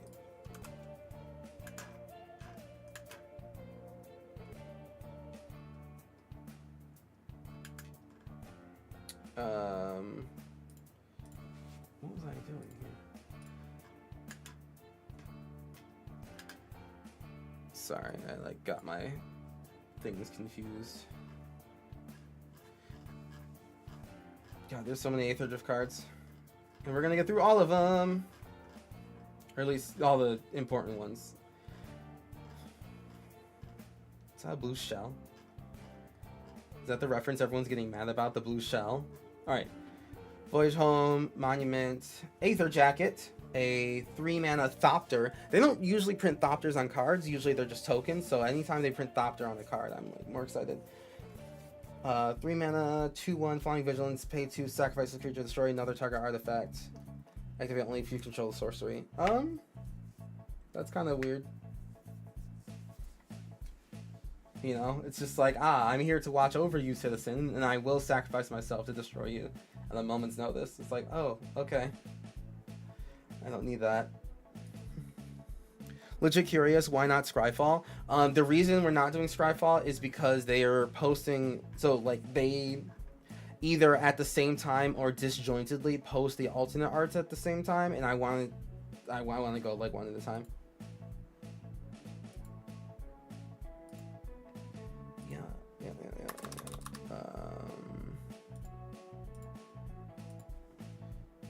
All right, next card. What am I looking at? Circulating Ooze. Circling Ooze? It's not in yet. 3 and a green, uncommon. Creature Ooze. Whenever this creature enters the battlefield, mill 2 cards and put a +1/+1 counter on this creature for each card in your graveyard that is an artifact or creature. Okay. You know, depending on how it goes. If there's a lot of cards in people's graveyards, if there's not, then whatever. Colorless artifact, hate sweet, plus that flavor text. Yeah. It that's an ooze. Yeah. Taste looks sad. I'm like, what? All right, and then Gestalt Raider. Yeah, a lot of these cards are surprisingly vampires, including this guy. So, Gestalt Raider, 2 black vampire rogue. Start your engines. Thanks for starting it for us. When this creature enters, target opponent reveals their hand. You choose an instant sorcery hand from it. The player discards that card. You choose an instant or sorcery card. That player discards a card. Okay, so you choose which one you like, and then we get rid of it. Okay. It's a card that does a thing. Gas Guzzler. Okay, I have something to say about Gas Guzzler. I like this in the budget deck, especially with Hoffrey. I like, listen, I have a Hoffrey deck right. I must have moved it into one of my quivers, but yeah, I also have a Hoffrey deck. Hoffrey's cool. Gas Guzzler, Vampire Rogue for a black and 2/1. Start your engines, cool. This creature enters tapped, okay.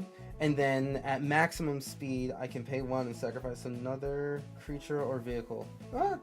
Yeah, it's fine. You don't need to do all that. But I do like that this is an option. I can just, you know, the gas guzzler, the glizzy globler. Gas Avengers drink all oil. Drink all oil. I found out. It's good that you know you get max speed. Yeah. I do like that drink oil, and it, you know, it's a nerd oil. Transit Mage, 2 blue.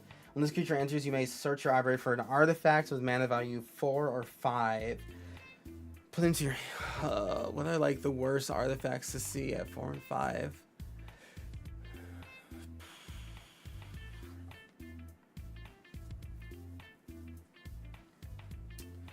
I can't think of Transit Mage. Just playing it's an empty crowd, basically. It's completion of the cycle, the 1 ring. Oh, the 1 ring does cost 4. That's very true. That's very, very true. Then that's annoying. Okay. We'll have to keep me posted on all the happenings. I like this in the budget deck, especially. Oh yeah. Slick Imitator.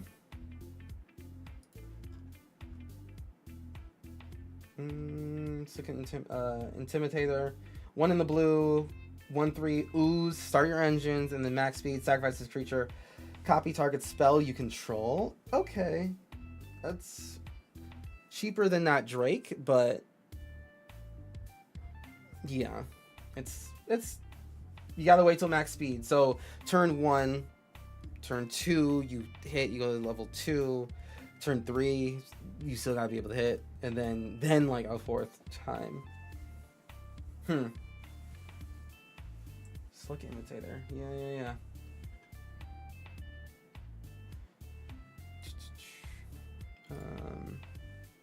Roaming Throne, Thran Dynamo. For this one, for the ooze. Alright, yeah. The speed demon. Okay, I'll be right back. Check. I just gotta like take a quick bio break or whatever they call it. I don't have the control over my ads yet, but hopefully one plays while I'm while I be right back. But Transit Mage, this one, that last one, Transit Mage, that made things hit each other, but it still stopped damage to you, which is good. Okay, yeah, I gotta look at the speed demon in just a second, but I will be right back. Transit Mage is you said Transit Mage? Oh, okay, yeah. Transit Mage is goated. I kind of forgot what he did already. All right, I'll be right back. Don't go anywhere. I'll be right back. I'll throw this out too.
I'm back. All right, we're back. We're back. We're back, and I have Gushers. It's like 20 pack of Gushers I bought like last week for like $10. It was like the greatest $10 purchase I have made in a long time. Just gift that keeps on giving. Love Gushers. Oh. I would kill for a Gush right now, yo. For real, for real. For real, for real. This would show... Oh, okay, hold on. Someone said this before. Someone said this, like... yesterday or something. About Speed Demon. Or no, I think... Was it? Yeah, someone said this about Speed Demon, and it's just like... Yeah. What doesn't go with Shieldred? But this especially goes with Shieldred. But, like, what doesn't go with Shieldred? Yeah. Turns out, so, the Speed Demon, 3 black, 5/5, legendary creature demon, flying, trample, start your engines. At the beginning of your end step, you draw X cards and lose X life, where X is your speed. I mean, this is, it's kind of like a, it's basically like an AETHER version of, Phyrexian Arena, you know what I mean? Like, it's that card, that black card, that draws you an additional card at the beginning of your upkeep, right? But then this gets better because it can go up to 4. And this will eventually kill you, right? Phyrexian Arena takes a little bit for that to kill you, but I mean, if you're at maximum speed, it's like you don't want to actually... You kind of don't want to put this in a speed deck, like a start your engines deck, unless like you have lifelink, because this will kill you. Honestly, if this is your commander, the Speed Demon could be your commander. This would actually be a pretty sick commander, actually. That would be cool. End step, not upkeep? Oh, thank you, TikTok. Yes. End step. Draw X, lose X, where X is your speed. This is a fun... This would actually be a pretty sweet commander, to be honest with you. Me having Ooze typo EDH deck, now I'm happy with this set, considering I'm walking away with a new commander and at least 3 additions to the deck. Hell yeah. Hell yeah. 2? That's sweet. Toe the foe 2, yes. I like it. You know, by the time you play it, you're going to be up there on speed. Right. Exactly, because it's 5, right? So one of the things to think about with the Start Your Engines cards, the late game ones, you know, like a guy at 5 mana starting your engines, that's kind of like, that's just there because, hey, you gotta start them eventually. Maybe like during draft you just didn't get it right, but like in a well-constructed Start Your Engines deck, you know, you're gonna start on turns 1, 2, and 3, right? Like all your lower drops are gonna have it. But yeah, by the time you're on turn 5, they kind of do plan on you having quite a bit of speed built up. So the first, you know, on the first end step that this comes out on turn 5, you might just like draw 3 cards and lose 3 life. Realistically, you'll just be doing that. On the turn 5 when you play this, you'll just be doing that, which losing 3 life on turn 5 can actually be really, really deadly for you. In like a 60 card format, you might just die. Like, end step, you draw 3. Cool, I have removal. I tapped out for 5. Okay, but at least I have a 5/5 flample blocker.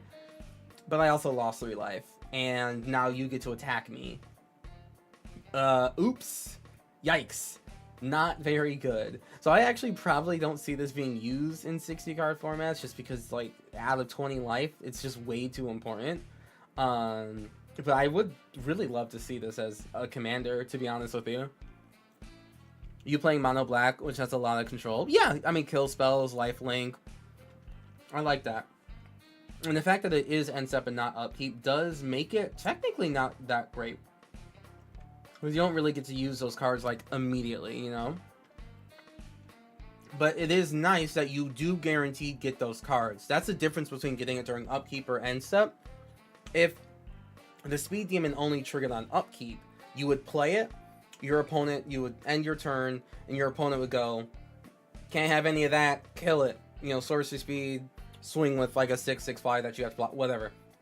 Kill it, can't have that. And then you actually don't get it at all. But it being end step guarantees that you do at the very least draw those cards so that you have the advantage for the next turn when that begins, regardless of if the speed demon's there or not. So you could just play the speed demon, draw 4, lose 4, and then just like block with it just so it dies, but you still drew 4. This is actually a really inventive card. It actually is legitimately better that it's end step and not upkeep. I think that makes it like a better card to analyze when you want to use it. Seems crazy in draft? Yeah. I mean, this will turn your draft around for sure. If you have the life total high enough, it will turn your draft around. I think it's better than 60, but obviously good for commander. That being said, play this carefully. Yes, be very, very careful. And since it's a mythic, it should have the speed demon. It should have alternate arts. Yes, it does. Well, let's look at the regular alternate art. All right. It's the the cat dirty style. No, it's not cat dirty style. I forgot the specific style, but I like cat dirty as the artist. These are hit or miss for me personally. Like, just they're not my specific like art style.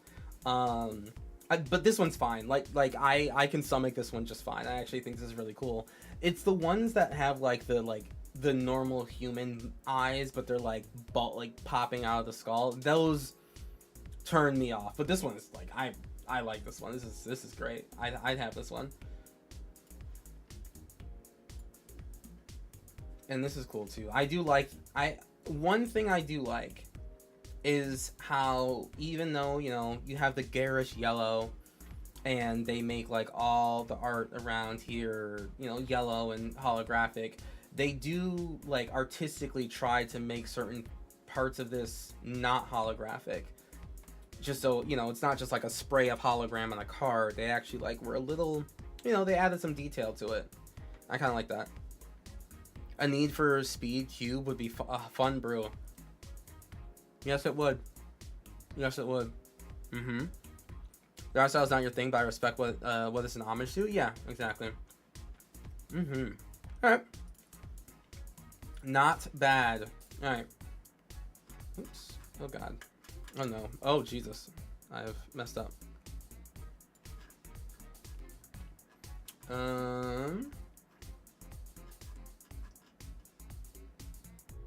Did we do these? Did we do this one? The Thunder and Brood Dragon? I don't remember doing this one. This is sick, by the way. Thunder and Brood Wagon. Oh, yeah, because I called it Veggie Wagon. Yeah, that's right. I did do that.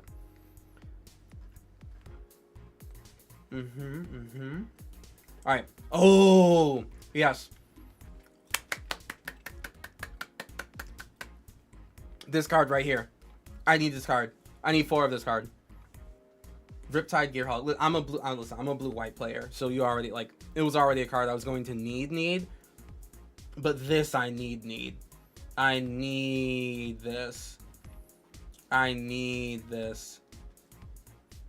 So, Riptide Gearhulk, 1 white, blue, 2/5 artifact creature construct. Double strike, prowess. And when this creature enters, for each opponent, put up to 1 target non-land permanent that player controls into its owner's library, 3rd from the top. Now that's hot. That's hot. That's real strong.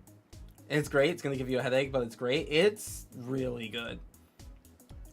I need 2 per. Yeah. I super agree. Double strike plus double strike plus prowess. It is only allied colors. Like they're only doing 5 Gearhulks and they're all allied colors. So we don't have blue red, because blue red probably won't have the double strike, but it would definitely have prowess. But I do like seeing blue white prowess. Like, this lets you be really aggressive. Like, he's just a 2/5, but the double strike makes it a 4/5. Fine, whatever. But like prowess, that's hot. That's really, really hot. And its removal on ETB. That's like the part that gets me personally. The fact that this removal on ETB, like this is a control deck finisher for sure. If not just like just a really good card. And that's what the Gearhulks always were, right? Like, you know, in OG Kaladesh you had you know, Torrential Gearhulk was like the end game for control decks, right? Like you just had to get the 6 mana, and if you did, boom, this guy pops in and recasts a kill spell that you need again for you. And you just keep on going, and you have a 5/6, and it starts chunking away at your opponent's life total. Like that's great. That's what the Gearhulks in blue were always supposed to do, and now it's just still doing it. We've come a long way from Noxious Gearhulk. We really have, Christian. We really have. I mean, yeah, it is kind of better than Noxious Gearhulk. And I really like Noxious Gearhulk, but 6 mana ETB kills something. At least you gain life, which is pretty good. But yeah, like 6 mana ETB kill. I mean, technically, Noxious Gearhulk would not be blocked by this guy, but yeah, Riptide Gearhulk is cool. And then if we look at the art, we have quite a couple. So this is the foil. I like where the glow is and is not. The blues are definitely where things stay. Even especially like the glow, like literally the edge glow on this makes it really pop out from the background. So I like that. But like, let's look at this. Fuck, bro, this is so cool. This is cool. This is sick, man. I mean, come on. Did Kudamon do all of them? No, Kudamon only did Riptide Gearhulk. So yeah, this art is great. I like this art. There's a lot of different ways to draw like mecha, obviously, like in Japan. A lot of different mecha anime styles. This one is very, very, very striking and very pretty. I like this a lot. So I'm gonna need like 4. I'm gonna need a play set of these. Thank you. Nice showcase. Yeah, right. Easily. Yeah, this is really, really nice. Yeah. Beating people to death with these is like, this is just be so fun. And then the shiny version, which is, hey, even shinier, right? Just even more shine. Oh, wait, hold on. Were the eyes always doing that? Okay, yeah, the eyes were always sparkling. But I love this. I wish the eyes were red. Like, I kind of wish they were red. Just threat detected. Or if they were yellow here, that would have been sicker. No response. Wow, it's like I just knew you were talking about Riptide. Yeah. Uh-huh. Yeah, that Gearhulk's so me. Alright, Risen Necro Regent. They added cats to Amonkhet. And I still don't know how I feel about it, to be honest with you. I'm like not really a fan. And I honestly wonder if the reason they added cats to Amonkhet was less because it adds to Amonkhet's story and more to stay in line with standard, you know what I mean? Like, cats are in standard? I mean, they're cats in standard, but like with foundations and everything. I think maybe they just wanted to like keep on having some through lines with foundations because it's going to be here for the next 5 years. And I feel that might have been the decision, or something that at the very least like heavily impacted it. But because like I don't really get why they would add cats to Amonkhet. That weird Better Kona is crazy. Is this Better Kona? Which one? It's alright. Yeah, this thing, I mean, this is, I mean, it's an uncommon, right? So, Risen Necro Regent, 4 in the black, 5/4, Zombie Cat Knight. Start your engines, max speed at the beginning of your end set, make a 2/2 zombie. I mean, hey, 2/2 zombie, that's untapped. That's fine. I mean, this card's gonna win you drafts, though, right? Like, this card by itself will win you a draft or two. Just from playing it. Like, if you're in a Start Your Engines sealed deck, you play this and just ends up another guy. You will win. I almost wish it said each end step, personally. It's like a 5-drop, so like it would have, you know, would have been worth it, but. Alright, what is this? Loxodon Surveyor. This is just a common. Start your engines. Yeah, 3 mana, start your engines. Elephant Scout. From Avishkar? Okay. Max speed, exile this card from your graveyard, draw 3. That's kind of funny. That's kind of funny to like have to remember that he's in your graveyard, and now that you're at max speed, you can like draw a card. It's just kind of a.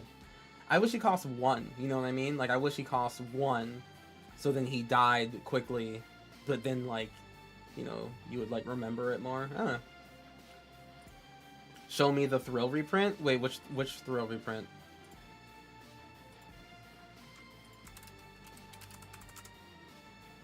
Oh, Thrill of Possibilities? They didn't reprint that, did they? No. There's no Thrill reprint. Okay. Gastel Blockbuster. 2 in a red. 3/2 human berserker. When this creature enters, you may sacrifice a creature or vehicle. When you do, destroy target artifact or an opponent controls. I mean, listen, destroying artifacts is going to be pretty important in this set. So, you know.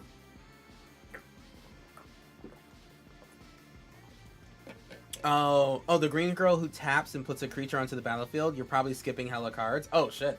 Maybe that's new. Maybe that must have just came out because I have no idea. We'll definitely get to that, Jake. And then every standard set has a Thrill or functional reprint. Oh, I see what you mean. Yes, there is always a Thrill sort of reprint. We'll have to get to that. I think what was the one in like Karlov Manor was like Demand Answers or something like that. You are right. There is always. I'm surprised actually. It's not Thrill, right? Thrill of Possibilities, because I mean these guys are here for a thrill. Whatever. Pride of the Road, again, a cat zombie warrior. I don't really get the cats, but 3 in a white, 2/5, start your engines. Vigilance, max speed at the beginning of combat on your turn. Target creature vehicle you control gains double strike until end of turn. Well, that will kill. And what's interesting about these cards, it says target creature or vehicle you control gains double strike until end of turn.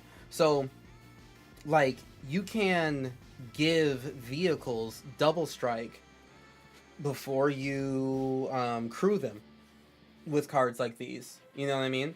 Like, because it could have just said target creature, right? And if your vehicle was tapped and crewed to be a creature, it would have already hit.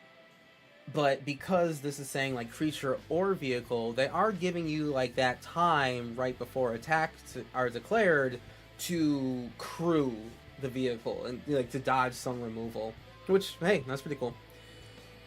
What are your thoughts on Muruganda Raceway? Good commander deck inclusion or not? Which one's Muruganda Raceway? Muruganda Raceway. Is this, Oh, yeah, if you're gonna do a Start Your Engines deck, literally, why not?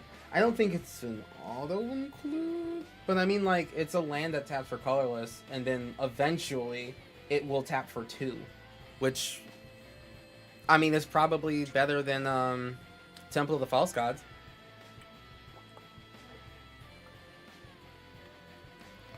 Like, what's more guaranteed, that you're gonna deal 4 damage to your opponents on your turn at some point in the game, or that you get the 5 lands? It's a slightly better Temple of the False Gods? Yeah, like, slightly better. It's, like, slightly more guaranteed, depending on the deck. Like, if you're in a control deck, I wouldn't really play this, right? But, like, whereas, like, Temple of the False Gods probably does a little better.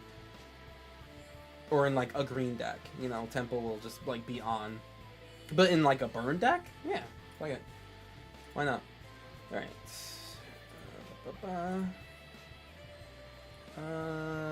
Diversion unit.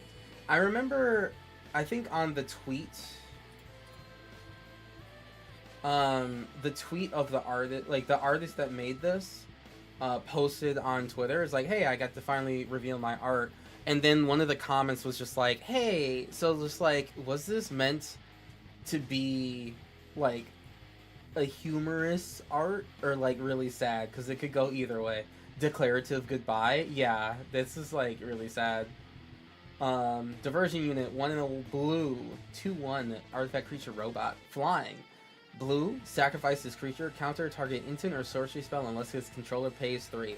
I like this card a lot. One, because I continue to be able to put like a squad of robots out like on the battlefield, just have like a field full of them. But like, it's counter target instant or sorcery spell. It's not like counter an instant or sorcery spell that targets a permanent you control or a creature you own or like is targeting this creature or something like that. It's like just any instant or sorcery. You know, say we're in Commander and someone wants to board wipe. I could just be like, blue, nah, no, it's up to you. I mean, you knew it was on the battlefield. No, I'll just not. This is like, this card is directly up my alley. I would play the hell out of this. Like, absolutely. This is such a me card for sure. I'll probably put this in a robot deck. I like it a lot. Ooh, this card sounds cool. Detention Chariot. Okay. 4 white. Why do the... See, these other hyenas look alive. This one's obviously dead, because you can see its, like, skull, but the other two look alive, which is kind of weird. 4 white. When this vehicle enters, exile target artifact or creature an opponent controls until it leaves the battlefield. Hey, a 6-mana 6/6 vehicle with cycling too. This is actually a perfectly decent card. If there was one card so far that we've seen that I think like exemplifies exactly what cycling is meant to be, it would be this card, right? Like, it's 6 mana, 6/6. You know, later in the game, if you have the mana, you draw it late game, boom, you play it. It's a big beater, costs a lot of mana, but like it removes something when it enters the battlefield. And hopefully you have something with 3 power, although there are a lot of pilots that would crew this immediately, to keep it going, right? Or if it's early game, you pay a white and you draw a better card. This is exactly what cycle cards are about, right? There's too many. The flavor text is funny, I agree. Of this, of the blue one, yeah. Are those hyenas? Yeah, they're hyenas, and this one's dead. Like, it's a reanimated hyena, but like the other two are definitely alive, which is just strange to me. Like, it's just weird. It's just strange. I mean, like, I guess it works, but it's just weird. Fine limited card with maybe some fringe constructed application. You could put this in Commander. I mean, I could put this in an artifact, like a vehicles deck. I could put this in Shorokai, and what, I 6 mana and exile something that will just never come back. Like, what? I'm not gonna get rid of my 6/6 for 6. I just got rid of someone's big important thing. It is only exiling an artifact or creature, but I mean the artifact part's important. So Far Away does look wild. Yeah, the Far Away does look wild. Yeah. Noah might be clicking on the Leonin on the Amonkhet explanation. Ketramos is one of the lost gods and has a lion head mask and is emerging from the far off desert. Oh, sorry, did someone say that there was a... Noah, did you say that? Can't... My chat's kind of fucking up, so I can't go back and see. I think we'll get a better answer next return, like... Are there more Leonin-based tribes? Would literally be tribes outside of the main area. That's true. That's a fair question. That is a fair question. A good point. Thank you, Jester, for bringing that back up. I'm sorry I missed it, Noah. Yeah, that's like fair. That's pretty fair. But still, at the same, and Elketra was a cat-faced god too, right? So like, you know, but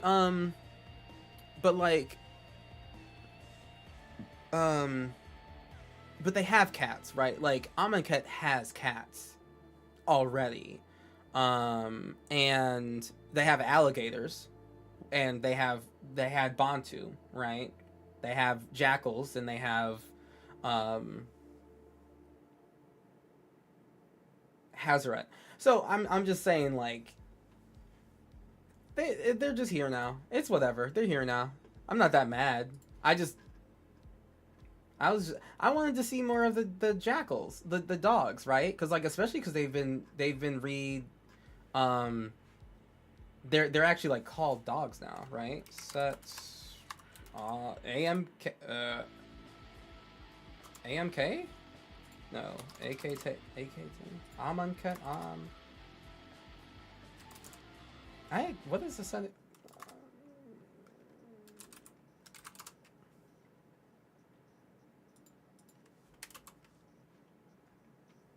AKM. I'm an idiot. They had jackals, dogs. AKM. Thank you. And Lemoncello. Thank you very much for the community gift sub. Appreciate that, friend. Make sure you get a sub for yourself as well. But I appreciate that so much. Thank you. Thank you. Type dog? Because I think, did they not? I think, well, now I just don't know how to spell jackal. That's on me. Actually, I don't actually know how to spell jackal anymore. I don't know. But they're red.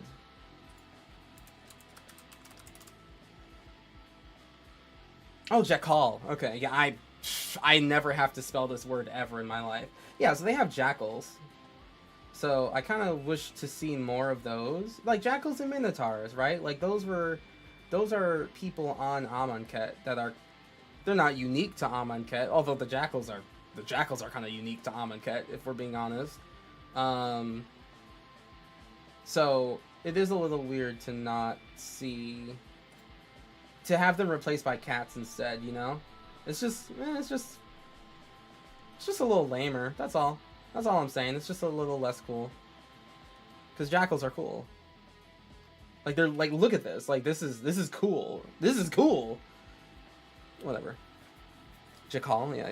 Is Exert? Yes, Exert. There are some Exert cards in Aether Drift. Yeah, but whatever. Okay, sorry. We're on to the next card. Scrap Compactor. 1 mana artifact.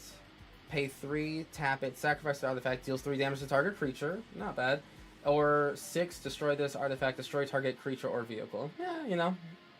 From the screaming of Dustmourn's possessed metal came the happy cries of freed souls. It's just like... Yeah, wait, what? What am I looking at? Oh, right, they're crushing Duskmourn cars. What the fuck? Oh. Wow, yeah, just alright. Damn, that's crazy. Yeah, sure. I must have missed that part of the story. Damn. Take that. Duskmourn. Alright. Spire Mech Cycle. Okay. 4 and a red. This is kind of pretty. This is really pretty art. This is really pretty art. Huh. 4 in a red, 5/4, artifact vehicle. Haste, exhaust. Tap another untapped mount or vehicle you control. This vehicle becomes an artifact creature with a +++ encounter on it for each mounted vehicle you control. Crew 2. That's cool. You could, like... You get to... If you're doing a vehicle mount deck... In red, I kind of wish it was white or green, because like then you'll be more than likely to have mounts. I think white probably would have been a better color. But yeah, you get to just like charge up everything in one. It should probably have trample, to be honest with you. I think this should have just had trample instead of haste. So that you're like literally charging up all of your artifacts into one missile that you shoot at someone because you're tapping them. It's not too bad. Crew 2 for 5 mana seems fair with the exhaust. Trample much better than haste. Yeah, it takes multiple turns to set up. Right. Yeah. And it's like a 5-drop, right? So it comes later. I do like the idea of just like, you know, all these guys on like their one wheels are like getting together, I guess, and like you know, just charging. I think this is actually really cool, but yeah, trample would have just been better, but I guess it's whatever. Hey, the haste will probably kill people. I mean, it'll kill people too, so it's fine. It's fine. Oh, hey, this is the card that blew the internet up. Spike Shell Harrier, 4 in a blue, 4/4 artifact creature, robot turtle. When this creature enters, return target creature or vehicle an opponent controls to its owner's hand. If that opponent's speed is greater than each other player's speed, reduce that opponent's speed by 1. This effect can't reduce their speed below 1. This is the card. So multiple things about this. This is the only card that reduces speed in all of Magic as of right now. They only said that there's only going to be one card in the set that reduces speed, right? So this is it. Nothing else touches your speed. And even then, this is just like, if your opponent's speed is greater than each other player's speed, so, you know, if it's like multiplayer, if one person... Oh, I mean, so this is the blue shell in Mario, right? Like, it's a reference to the blue shell. If you are in front, if you are ahead of everybody else in speed, you get your speed reduced because you get hit, and you know, and you skid sun for a bit, and usually people pass you. And now you bounce something too, as well. ETB for 5, you get a creature, yeah, bouncing a creature or vehicle to its owner's hand. And if they were faster, they get reduced by 1. Target acquired, resolution, imminent impact. See, there you go. Yeah, it's the blue shell. And I think that's cute. Built to make commander pods, fight all night. Yeah, I haven't seen this yet. At least it's only when it enters, right? If it was also when it attacks, that would be a different story. But yes, the amount of people who lose their shit by this card was obnoxious. Correct. It was very obnoxious, and people need to literally do better.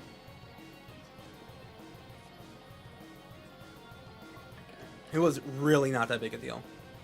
But people, yeah. Nice call, you're right. Yeah. Yep. It was blue shell.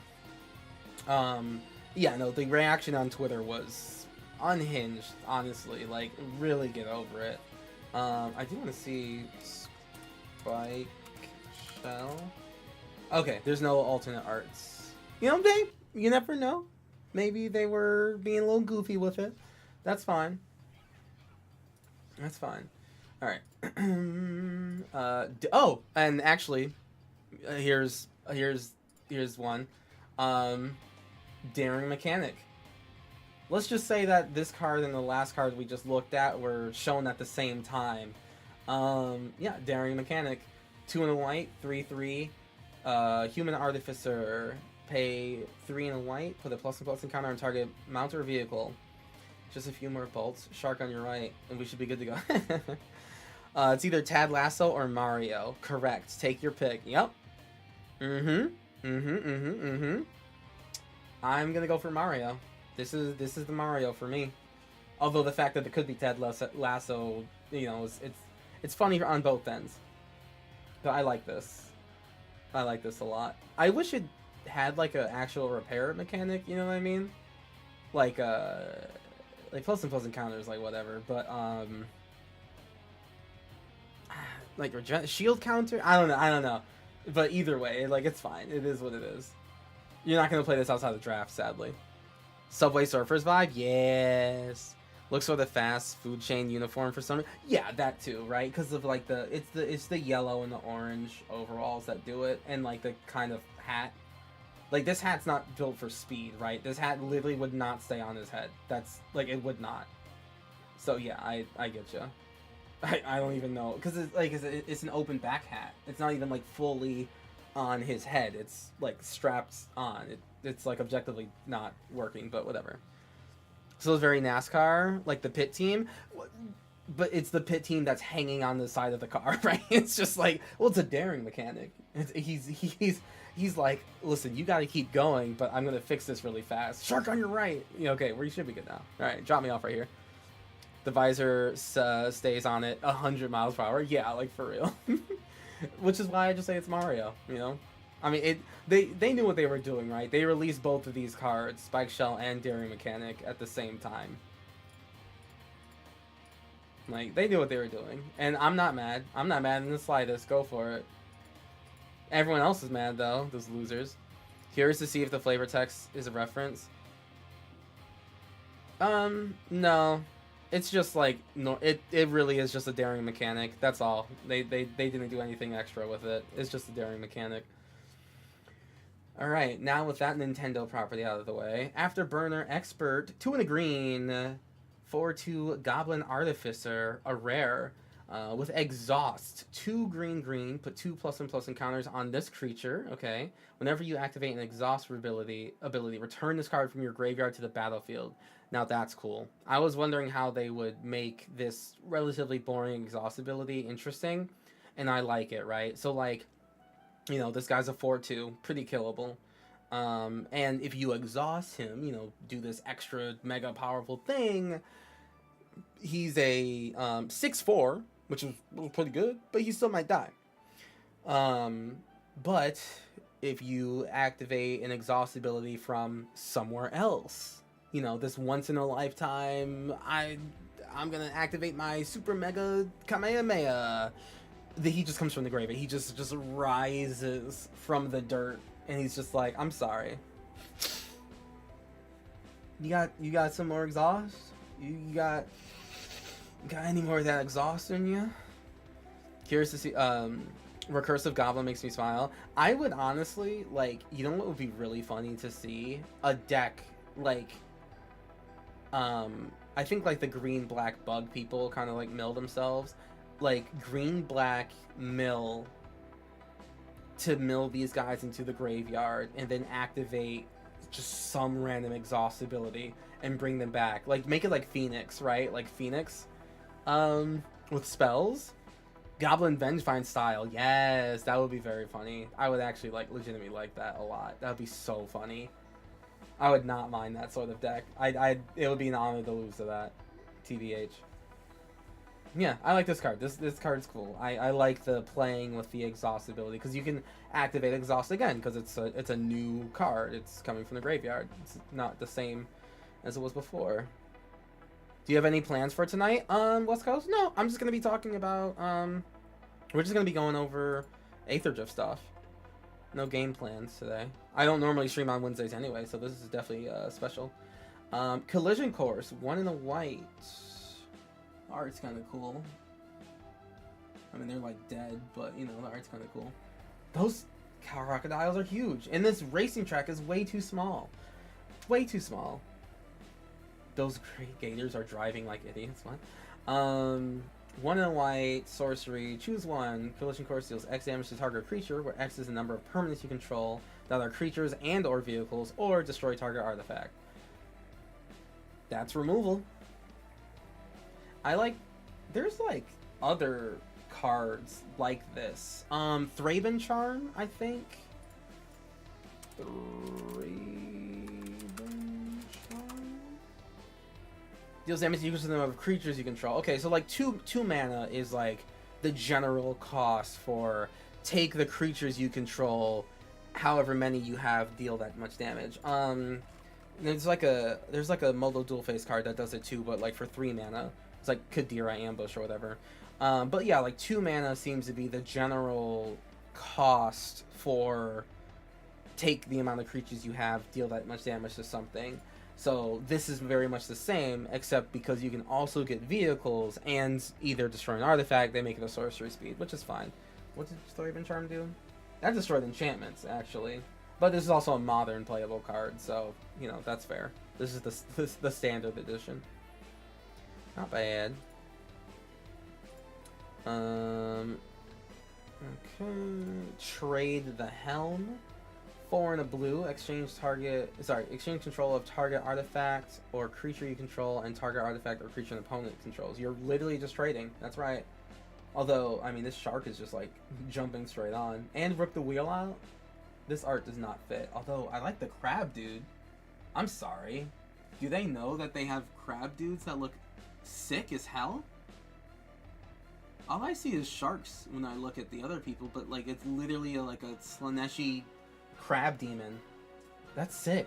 What the fuck? I want to see these guys. Listen, hammerhead sharks are cool, but like it's a literal crab dude. Switcheroo with cycling, cute. Yeah. I mean, I'll be activating the cycling on this card 9 times out of 10, but you know, pretty powerful as usual. Oh yeah, for the white sorcerer. Yeah, alright, cool card. Oh, okay, so we're gonna get our first of the legendary vanilla creatures. So this is Calaxion, Hunger Tyrant. One black for a 7/2 legendary creature Crocodile. Galadak Scars, full of craters which are home to terrifying predators of immense size and savagery. Yet even among such company, Calaxion and her insatiable hunger eclipses them all. Okay, she's gonna eat that ship. That ship is fucked. Cool. 3 mana 7/2. Alrighty. I love this cycle. Yeah, it's really cool. Summons going Monstrous Rage and give it double strike. Please don't. Rise from the Wreck. I think this is like the bug people, yeah? Return up to 1 target creature card, up to 1 target mount card, up to 1 target vehicle card, and up to 1 target creature card with no abilities from your graveyard to your hand. Maybe they should make one of these sites with cards per set, right? 1 card per set, where it's just like, hey, did you go like 5 color clusterfuck with like no cohesion, or maybe a little too much cohesion? Get one of these cards, right? Like for cons, I want them to do like, get 1 Mardu card, get 1 Jeskai card, get 1 Sultai card, and Teamer, and Abzan, and a dragon, and a non-dragon creature card from your hand, and put it from your graveyard and put it into your hand. Like, that's what I want. Just 1 card every set that just goes buck wild. Which they kind of do, in all honesty, but yeah, I want that. This is cool. Whatever. It's cool. I mean, for 3 mana, you do put like a lot of cards, like, and up to, right? So like, you could just do that a lot. All right, Pit Automaton. I love these. I love this art. I love gold. 2 mana artifact creature construct, an 0/4 with Defender. Tap, get 2 colorless mana, spend only to activate abilities, so exhaust is really what it's for. And then 2 and tap when you next activate an exhaust ability this turn, copy it, may choose new targets for the copy. Perfect. It literally is, yeah, it's an exhaust card. Be sure to grab one of those if you're planning on doing an exhaust deck when you're drafting. Fang Druid Summoner. So yeah, we knew that these type of apes were from Muraganda, I believe. Fang Druid Summoner, 4 mana, 2/4 ape druid with reach. When it enters, search your library for and or graveyard for a creature card with no abilities. Reveal it, put it into your hand. If you do, shuffle. Okay, interesting. Going for the no abilities typal here.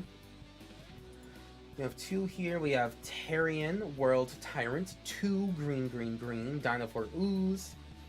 A 9/7. A 9/7. Okay. The Fang Druids call it the World Tyrant, for it has consumed entire ecosystems that keep it suspended. Oh, sorry, that it keeps suspended in its core.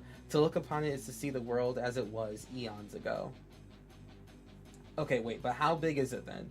Because, like, if you think that it eats an ecosystem and it's just living in its core, but, like, that road is for scale, like, that's not that big, TBH, but whatever. Or it's, like, really, maybe it's that vehicle for scale, in which case it's gigantic and needs to be stopped. One word, Gigantosaurus, true. But that's not a legendary creature now, is it? And then we have Tyrox, Saurid Tyrant. 1 in the red, legendary creature, dinosaur warrior. Would have been a Viashinu before. The Avishkari delegation considered their treaties with the Surid autocracy settled, but that was a crucial misunderstanding. To the autocracy, diplomacy is a matter of power, not paper. Testing the Grand Prix's defenses is merely their way of making a counter offer. That's cute. I like that cultural exchange gone wrong. A flavor novel, yeah. I mean, that's what happens when you get legendary creatures that are just legendary creatures. I like it. Although, is he like the leader of this Sort of Ascendancy? The new black and green vanilla legendaries are quite strong. Going straight into Gitrog Ravenous Ride. Ooh, that would be... Gitrog Ravenous Ride is busted. Yeah. It's a 2 mana 4/1, which is... Give it first strike and you'll be invincible, literally. Alright, Ripclaw Wrangler, 3 in a black, artifact vehicle 4/3. When this vehicle enters, each opponent discards a card. That's fine. you know, it's there. It is. It's by the time Shintanu heard the End Riders chanting the claw, he was already in his grasp. Yeah, well, skill issue. Burglar rat a card? Yeah, sure. For 4 mana and all that. Okay, so this is Steelhide Beetle. Steer Beetle? No. Whatever. When this, it's a 2 black-green artifact vehicle, a 6/6, and then with trample, and when this vehicle enters, each opponent loses 3 life and you gain 3 life. It's literally Siege Rhino. It is Siege Rhino vehicle. That's it. There's no long and short of it. It is literally just Siege Rhino the vehicle minus white. And being a creature forever, I suppose. And it's only crew too, by the way. So pretty good. It will kill Siege Rhino. Oh, murder Siege Rhino. It's a 6/6. Like, what the fuck? Also, what am I missing? Oh, it must have other art. Must have other art.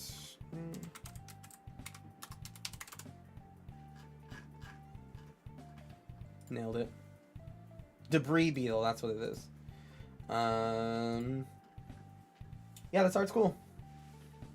Cute. It's a Rhinoceros Beetle. Yeah. So like, it's a Siege Rhino, but this is a Rhinoceros Beetle because it's, you know, it's rolling up a little giant dung ball. I like that. This art is a lot clearer. Like, this art is fine, but like, it's a lot clearer here. Like what they are doing, right? Like, it's a Rhinoceros Beetle making the ball thing versus just like a weird car that has like tree branches for arms or whatever. Well, this is sick. I like this a lot. Watsy dad design jokes are the best. Yes, they are. Boy howdy, is this set chock full of them. Alright, Adrenaline Junkie. 2 in a red Minotaur pilot. Whenever a player casts a spell, if it isn't their turn, this creature deals 4 damage to that player. Ooh, okay. Yeah, so let me get it so you guys can see it. Adrenaline Junkio. What? Okay, never mind. All these names are wrong. But yeah, whenever a player casts a spell, if it's not their turn, Adrenaline Junkie here does 4 damage to that player. And then whenever you activate an exhaust ability, put a +1/+1 counter on this creature. I mean, this is not bad. Already, it's a 3 mana 3/3, which is just fine, right? By like all metrics, that's just fine. And now it punishes blue players and literally every player for playing a spell that's outside of their turn. All those instants, you know? It's pretty good. It's pretty good. Whenever you activate an exhaust ability, put a +1/+1 counter on this creature. Yeah, you know, throw him a bone every now and then when you actually activate exhaust, you know? That seems great. This card is good. Like, I mean, 4 damage to punish everyone who casts an instant speed spell not on their turn is really strong. Like, kind of grossly strong, to be honest with you. I don't think it had to do all that. I don't think it had to be all that. Like, shit. What did control decks do to you? Alright, Flood the Engine. 2 in a blue. When this aura enters, tap Enchanted Permanent. Enchanted Permanent loses all abilities and doesn't untap during his controller's untap step. Yeah, so this just like shuts him down and makes him forget, which is kind of fucked, I guess. But sure. I mean, like, I'm just looking at the art. Like, the art is just messed up. Like, he's just bulldozing through like some rock formation and just like everyone's dying. It's like, it's kind of just messed up, but also funny. Rides End. This oh, is this a cycle of cards as long as it targets a specific thing? Exile target creature or vehicle. If it targets a tapped permanent. Oh, see, that's Oh, it's an instant speed too. Oh my god.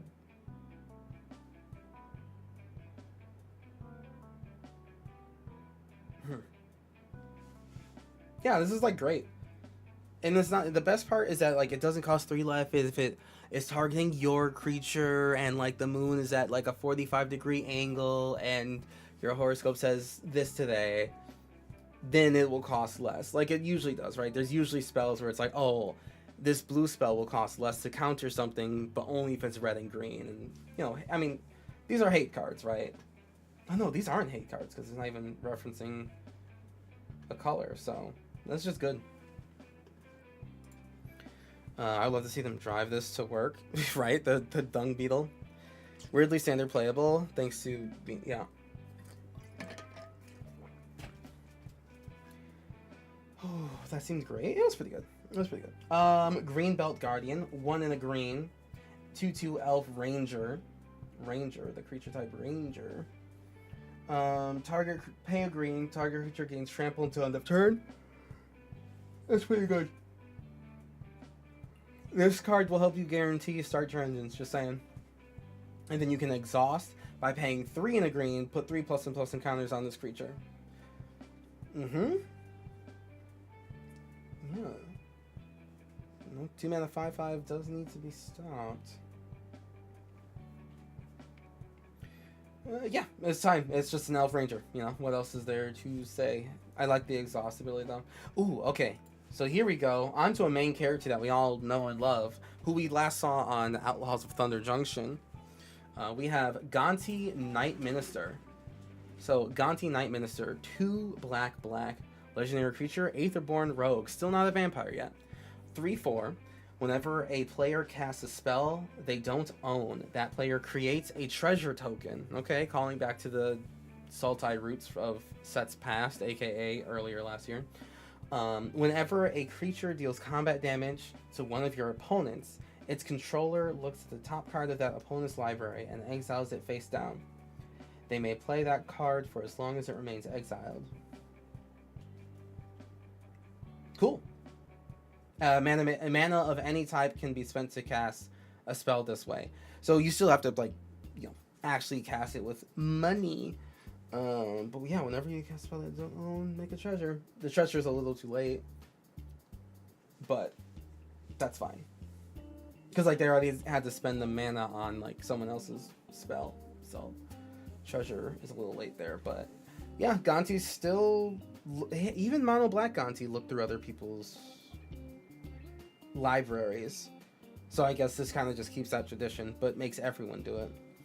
It's pretty fun. What the name of that Simic Elf commander that encourages attacks? Azuri.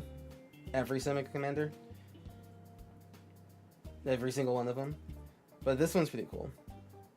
Gonti's doing work, I guess. Next we got Mimeoplasm, another returning character. Mimeoplasm, revered one, X black green blue, so X Sultai, legendary creature Ooze, that's a 0/0. However, as it enters, exile up to X target creatures from your graveyard. It enters with 3+++ encounters on there for each creature exiled this way. And then you can pay 2. Mimeoplasm becomes a copy of target creature card exiled with it, except it's 0/0 and has that ability again. But so remember that Mimeoplasm can exile something and just takes the tokens from exiling them and puts it on the Mimeoplasm. So it's not a 0/0 with no ++ encounters on it.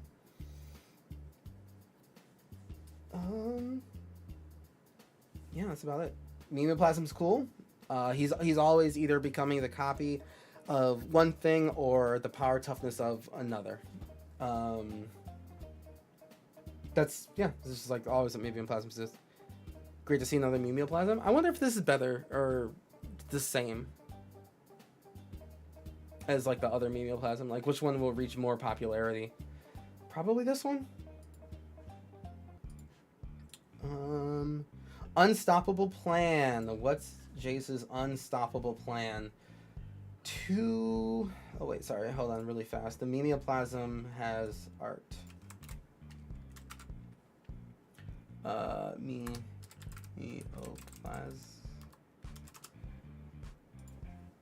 Do I have other arts? Oh, wow. I kind of like these, actually. I like these. These are cute. Big old bulge in the eye. He's just holding a T-Rex. Just straight gripping a T-Rex. Real casual, like. Perfect. Alright, yeah, let's, start the day. Or, let's... Yeah, there's not really much to go over, other than it's just like the card's really good.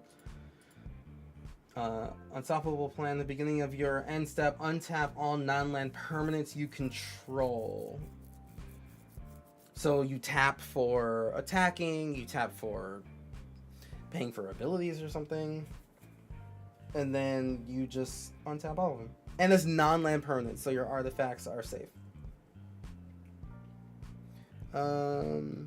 Change to an unblockable creature before damage. Change the oh yes, yes. This card is silly. Yeah, card is silly. But it's just like only at the end step, not the upkeep. So it's like, although I mean upkeep wouldn't really work, but you know what I mean. Jake's knew that if he had time to explain his plan, he would find support. Unfortunately, time was in short supply. Is it in short supply? Yeah. Working multiples. Oh, unstoppable plan. Yeah. It's unstoppable. Alright, we're almost to the top there, because I recognize these. Alright. Alright. Chat, let's talk about the Radiant Lotus, okay? Because it's kind of busted. Definitely a little busted. Alright. Radiant Locust is a 6-mana artifact. It says tap, sacrifice one or more artifacts, choose a color. Target player adds 3 mana of the chosen color for each artifact sacrificed this way.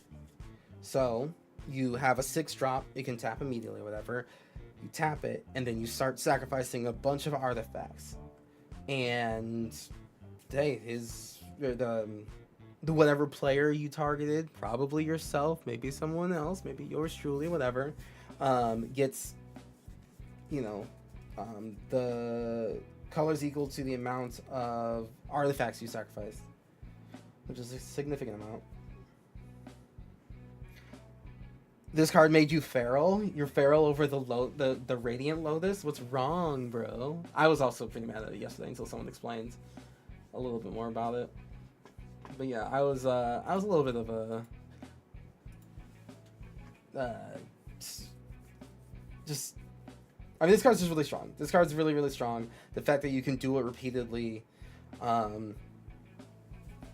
just don't know how you're going to get that many artifacts,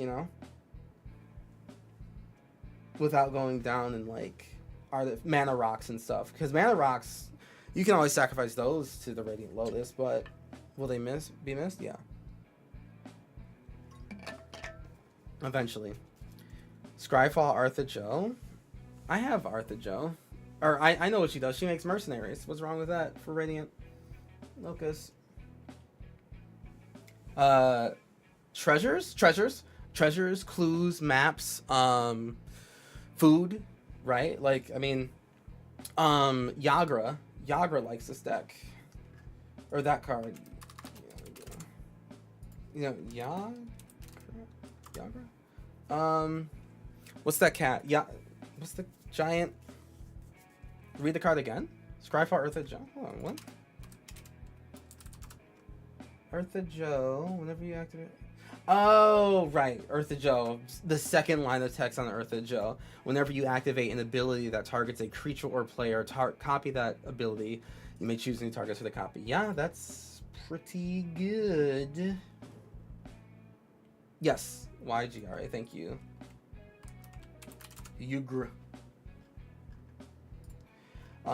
So other creatures are food, which are artifacts. So then you can sacrifice those to the Radiant Locust as well. Yeah, I was about to say I'm building Yagra right now. Oh, really, Lucifer? Damn, right now? Like, what perfect timing, right? Yeah, I mean, hey, Here's another card for you. It's pretty strong and busted. Not that you weren't already doing pretty well. But yeah, this is a strong card. Radiant Lotus is really good, and I hope I get one right just out of a pack. But will I like be on my lookout for one to buy one? No, I won't. I don't know how much like it costs right now, but it would be too much, I'm sure.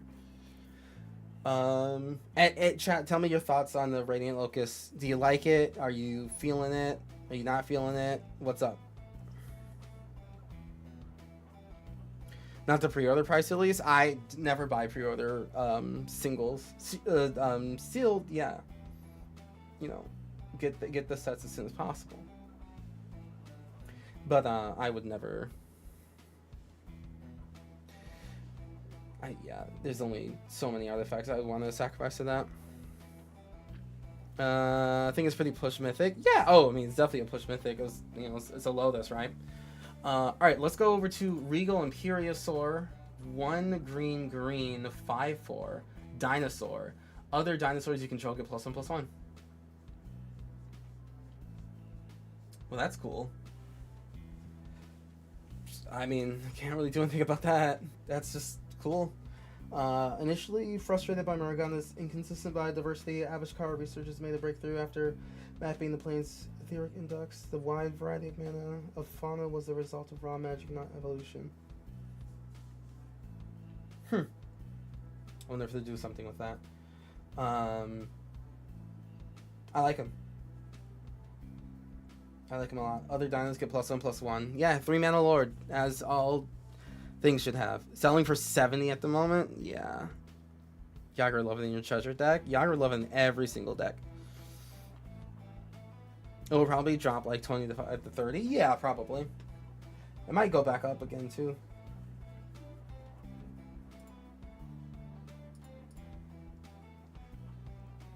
Burnout Bastronaut. What's your occupation? Bastronaut. What does that do? I bash really hard, really fast.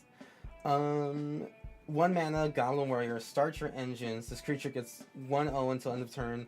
Max speed. This target doesn't have double strike. Oh no, this creature has double strike. Okay.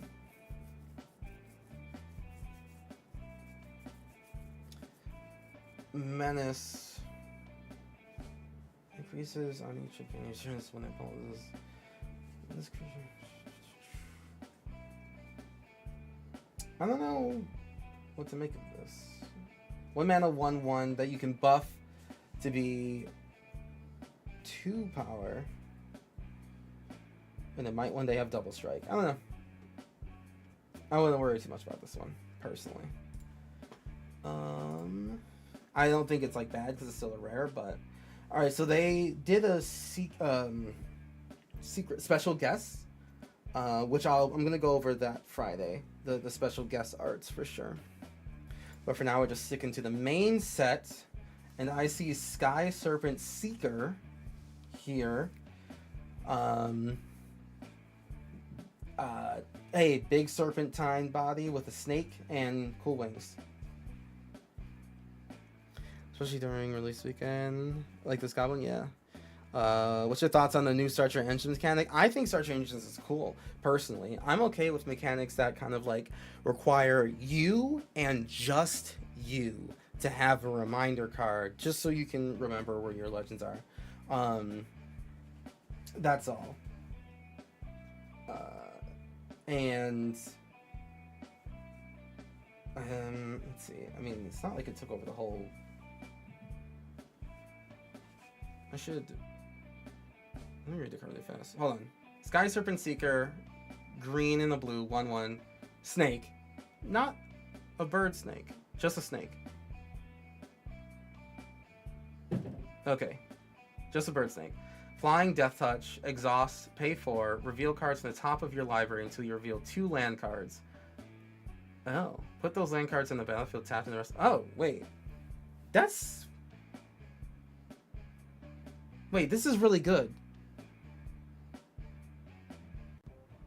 Wait a minute, this is good.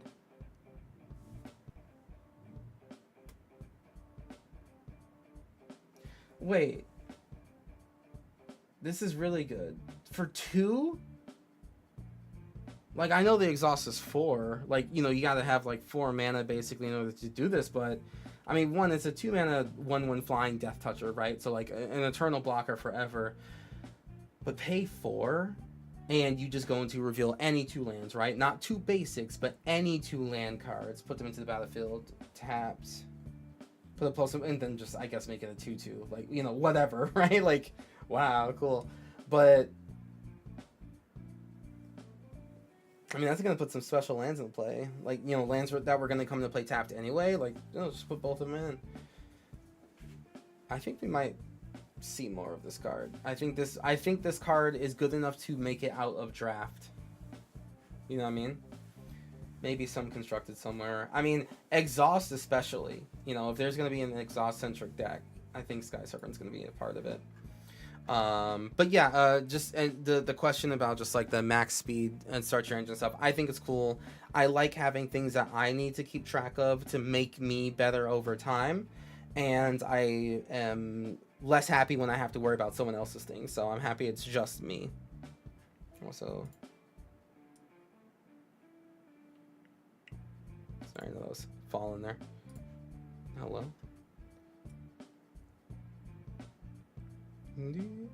Right. Again, we're gonna on Friday, I'm gonna go through the rest of the special guest cards, just so like they're all out, and then I can look at all of them at once. Although I do want to say I do like the Sky Sovereign. Okay, this Sky Sovereign is sweet. It took me a second to like kind of get what I was looking at, but I think it's cool. I think this is really cool. I like Sky Sovereign. Also, Sky Sovereign as like an art in general is like, or as a card in general is really, really, really good. All right, Lumbering World Wagon, 2 and a green, artifact vehicle, star 4.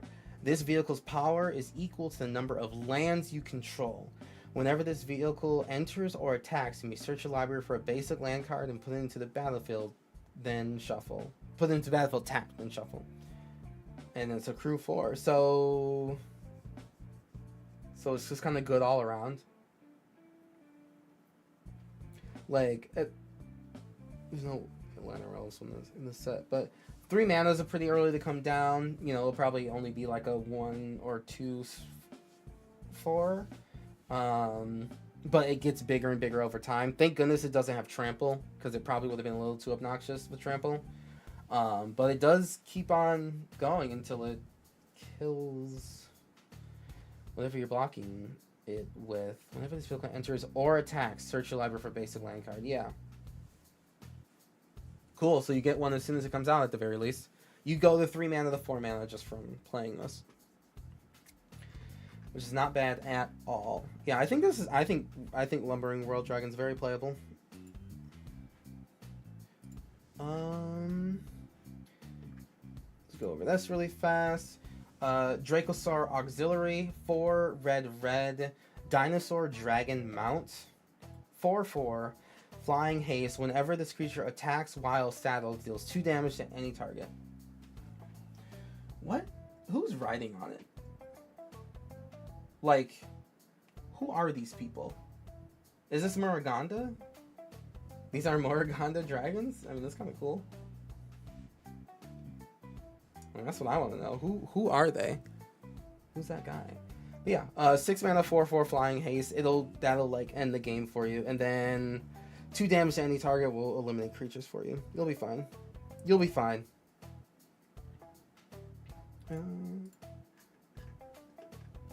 Kalorna,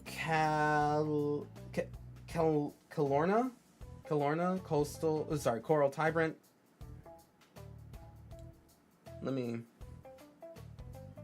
Let me bring that back. Salorna, right? Coral Tyrant. 1 in the blue, 0/8, legendary creature octopus. I like the 8 toughness. For centuries she grew in her benthic home, safe from Muruganda's moonfalls, feeding on the raw ley lines that run below the water. When she emerged, the coral depths she had called home came with her. She's just so big. She's giant. She's a whole reef. Yeah. Who's gonna play this one? Where is its eyes? Its eyes are way back here. I think it didn't need the eyes, but kind of did. Anyone gonna build Solorna, Coral Tyrant, or any of the other colorless cards? Manaless cards.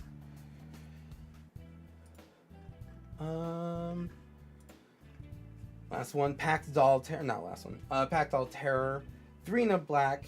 Artifact creature toy. 3/4. Whenever this creature or another artifact you control enters, each opponent loses 1 and you gain 1.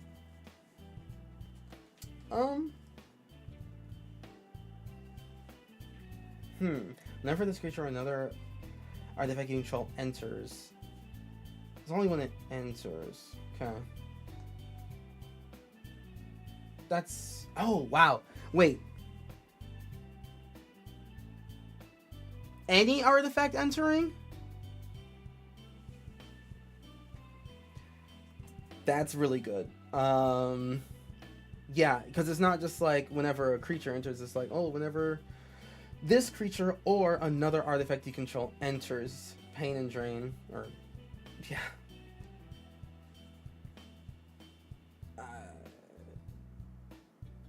I mean, this is just good, you know? It's like Mirkwood Bat, where it's like on artifact entering, like creation and destruction. This is not exactly the same, but people do be making a lot of artifacts. For whatever reason. Alright, getting close to the end there. Sheffet Archfiend, 5 black for a demon, 5/5 flying. When Sheffet Archfiend enters, all other creatures get -2/-2 until end of turn and cycle it. Sure. Most creatures are vehicles, so doesn't quite help there. I mean, 7 mana, 5/5 flyer. That's kind of it, right? Like, there's not too much more to say about that. Monument to Endurance. Alright, Monument to Endurance, 3 mana artifact. Whenever you discard a card, choose one that hasn't been chosen this turn. Draw a card, create a treasure token, or each opponent loses 3 life. That's really good. Yeah, this is has potential. This is like, I mean, if these are retailing for cheap, I would pick these up, because I think these have a lot of applications outside of just current standard, right? There might be more in Tarkir that really makes this shine. There might be more later on, but I would take the time to just go, wow, this art's beautiful, this card's really good, I should probably buy some. Multiple. Monument to Endurance, that's really sick. Madness player approved. True, Madness player approved, as well as the blue-red shark player is also approved. And then this is the Guardian Sunmare. It's a mount now, unlike OG Shadowsphere. 3 white 5/5 creature horse mount. Ward 2. Whenever this creature attacks while saddled, search your library for a non-land permanent card with mana value 3 or less and put it onto the battlefield and shuffle. Wow. So 5 mana 5/5. Already at parity. Already fine. Ward 2. Okay, cool. And then Saddle just lets me take... Oh my goodness. Whenever this creature attacks while saddled, search your library for any random permanent card with mana value. Put it to the battlefield. Gosh, can't have nothing good here, but any non-land permanent 3 or less can net you a lot. It could be like Selfless Spirit, so that you have like Indestructible on board. Like as soon as you swing, you just get a 3-drop permanent, non-land permanent. You could get the O-rings, the O-ring effects that we have, the Perilous Forays or whatever. That could be Guardian Sunmare. This is a good card. I like this card a lot. I always like the Sun Mirrors in the set, just in general, a lot, but this is where a lot of them went. Cool, cool, cool. Imagine not settling her, right? Tutor for Shield by Ghost. Oh my gosh. It's for the Vexenex. Yeah.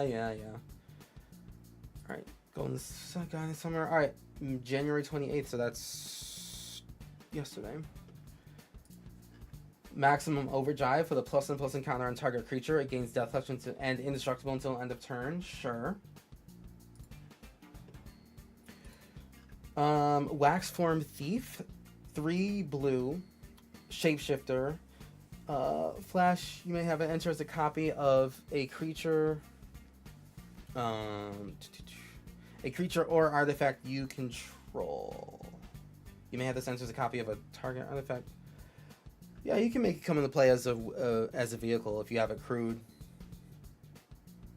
Yeah, this is like fine, especially with Flash, right? So 4 mana Flash, like I'm you now, or I'm her now, and she gives me way more mana. I like it. I like it a lot. What's the cooldown on it? Or not cooldown. 4 mana. You have a lot of these in your deck. And cycling too. So if you just don't have like a good creature out, then you can just cycle too. Until you have a good creature. And then you'll be fine. Yeah, the Academy Manufacturer just is silly. Everything in Academy Manufacturer does silly. Garuda play. Oh, true. Garuda players would love this. Just another even spell clone. No big deal. It's fine. And with Flash, you can do this at the end of the turn of the opponent in front of you, and have all your creatures ready to attack. Web Strike Elite, a rare archer. Okay, that's strange.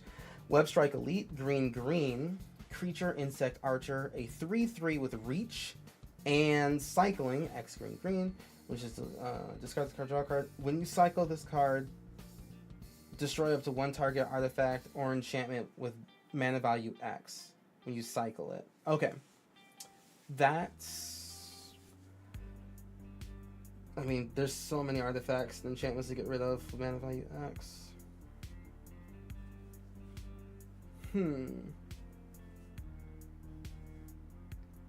I think...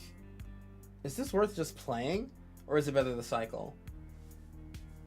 They're both instant speed. Or no, sorry. The cycle's instant speed. But once it's on the board, it's like not gonna be back when you cycle this card. And it's also not when you cycle like short to 1 target mana value X. You need to have a lot of X for a big thing though. The X is kind of a bad. The X kind of sucks. Because like even for like the Soul Ring of the set, that's three additional on top of the 2, yeah. 2 mana Stone Rain and net a card. Okay. Sure, I'll say that's a Stone Rain, yeah. Agree, X is usually terrible? Yeah, like it's just a bit much. And you still need double green, right? Like you need green, and then X is everything gravy. Which is just a little difficult. You know? It's just a little rough. But it's also just a 3/3 with reach for 2, which is not bad. Hey, Lemoncello 57. Thank you very much for the follow. Appreciate it. Welcome to the Kurotsuki channel. After you gave a community sub. Crash and... Ugh. I just saw this art. We have to talk about this now. Oh.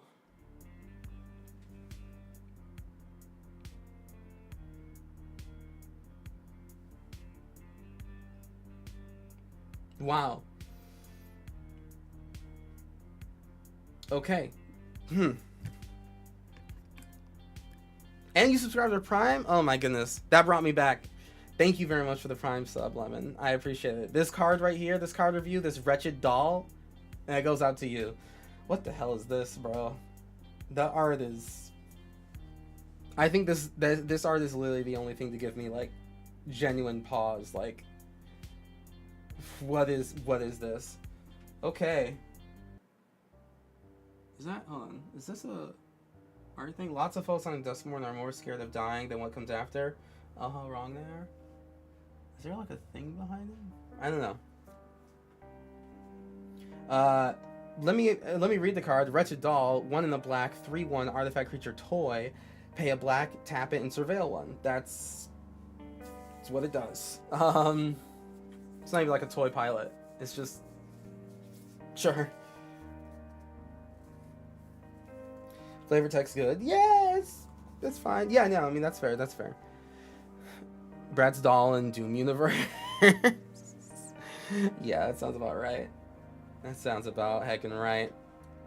Yeah, this is scary. All right. Well, I was scared. Oh, yikes! I was scared. Look at all the cards we did. We got through quite a bit of them. When Friday comes around, I'm not gonna like, I'm not gonna do what I'm doing here, which is like going over every rare and common and stuff, because we're doing that now just to kind of really dive into all of these. But Friday will be quicker. Crash and Burn, 3 in a red instant. Choose one, destroy target vehicle. Or Crash and Burn, just 6 damage to target creature or planeswalker. You're only choosing one. Redshifts told his team to destroy the competition. They were thrilled to discover he meant it literally. That's pretty cool. Cannon Father 3/1. Yeah. Yeah. But the lemon's so good. Tree Man. Crash and Burn. Instant. Common. Destroying vehicles is really important this set. I just hope that there's enough vehicles to go around so there's like it soaks up the removal early game, and then late game when you make your Sky Sovereign and all that stuff, and you're like, all right, it's finally to be here and be cool, and then someone just like 4 mana, get out of here. Mono red planeswalker damage that feels the high feels profitable. Tibalt is all I have to say to that. Bounce off. Where's the bounce part? Return target creature vehicle to its owner's hand for a blue and an instant. Oh, okay, I see.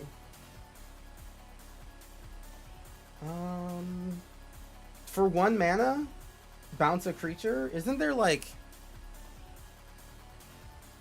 what's the Phyrexian mana one? What the Phyrexian mana one that bounces? It has like it's not the eyeball one that lets you see their hand.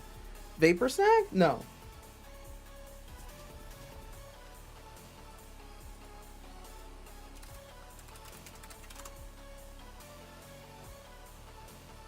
Return target creature to its owner's hand. Its controller loses 1 life. Versus return target creature or vehicle to its owner's hand. Just get over here and help me. Huh. Okay, well, hey, I mean, I didn't expect to be ground to a halt off of a 1 mana instant speed bounce a creature or vehicle, but like honestly, it's kind of a big deal. It's Vapor Snag, yeah, like it really is Vapor Snag, just minus the I know, it's exactly Vapor Snag, just also hits vehicles. Yeah, there you go, bounce off. All right, that's actually like a really good card. All right. Oh, okay. All right, chat. Ooh. All right, here we go. I love big ships, okay? I love big vehicles. I love the Mendicant, the Mendicant core people, and this is one of their ships. All right, let's look at the Salvation Engine. Okay, all right. 4 and a white. Artifact vehicle, 6/10. Other artifact creatures you control get +2/+2. Whenever this vehicle attacks, return up to 1 target artifact card from graveyard to the battlefield in Crew 6. Oh boy. This is cool. Okay, let's just right off the bat. 5 mana is a lot. Um, like it's like it's such a good card. For 5 mana, you get a 6/10. Stats are through the roof. Crew 6. That's a lot of crew. Luckily, pilots, you know, the little pilot guys we get, they can crew up to 3 the first time. Like with just they're 1/1s that crew as if their power was 2 greater. So they crew for 3, and then if you just get 2 pilots, then you're good for the Salvation Engine. Although I think the most impressive thing is the artifact creatures get +2/+2, just permanently, which is really strong. Even if it's just like these robots. Vehicles are artifact creatures, right? So all your vehicles that you've been building up to, all set, +2/+2.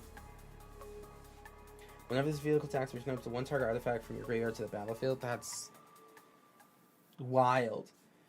Whenever this vehicle attacks, I would throw creatures away so fast. I would just lose them. You know, I would just be like, oh, sorry, that it just ended up in the graveyard somehow. Anyway, I'm gonna bring my own Sky Sovereign. Teehee. Oh my goodness. And Greasefang players, derogatory, are going to love this card. Oh, Greasefang players. This card's too good for them. They don't deserve it. Keep in mind new Chandra with this. Yep. Keep in mind artifact tokens like Mites, Phyrexian Mites becoming 3s. Doesn't make you have any more like toxic, but to help crew this, yeah, that's right. Lots of artifact creatures you're gonna come across so far too. Exactly. I can't wait to build them. And we gotta see what the alternate art is. Actually, Greasefang can't crew this. That's true. Greasefang players will find out. Salvation Engine.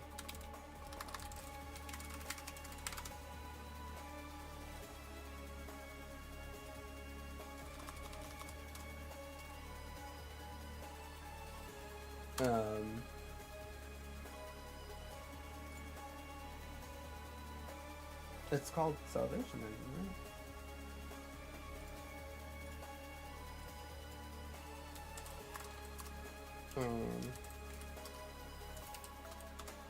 What am I missing here? No alt art yet? Oh, okay, but I just want to see it though.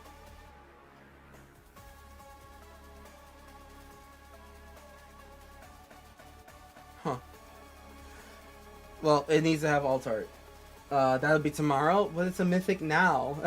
But it's a mythic right now. But yeah, Salvation Engine is going to be highly sought after, certainly by me and by others too, because this is like outrageously good. Outrageously good. The mythic that got spoiled today. A mythic that got spoiled today. Okay, gotcha. And then I think actually I started the stream by talking about Sky Seer's Chariot. 1 in a white artifact vehicle for 3/3 flying. When this vehicle enters, choose a non-land card name. Activated abilities of sources with the chosen name cost 2 more to activate. It's fine. Choose a non-land card name.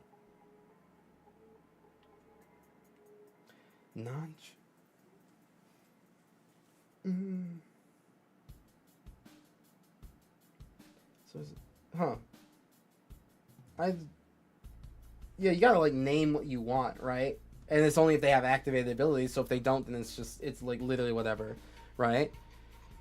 It's good, yeah. Planeswalkers, vehicles, right? But you have to choose. You have to say which vehicle you don't want to crew, or then say one specific Planeswalker, I guess.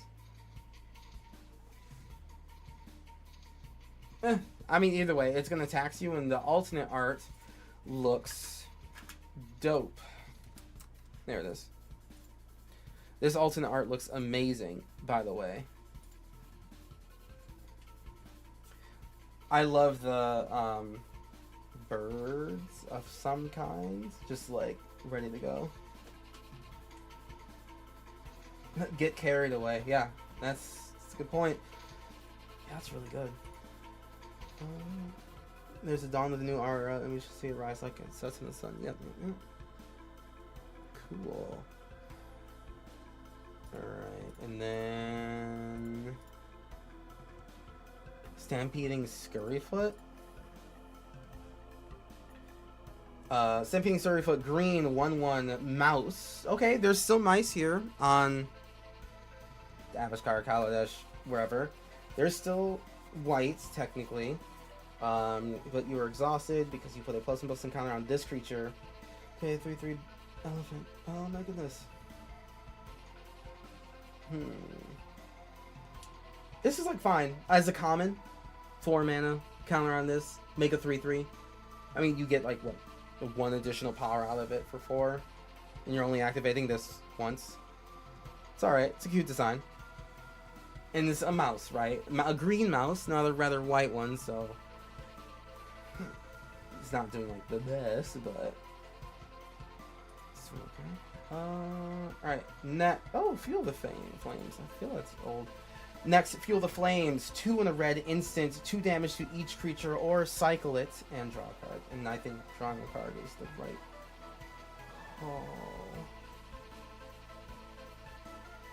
We'll die, but we survive. Funny how it's the opposite for you. Wow. Huh. He's burning cats. Is that like cool? Is that like cool to everyone? Is that cool that this man's just like torching some cats?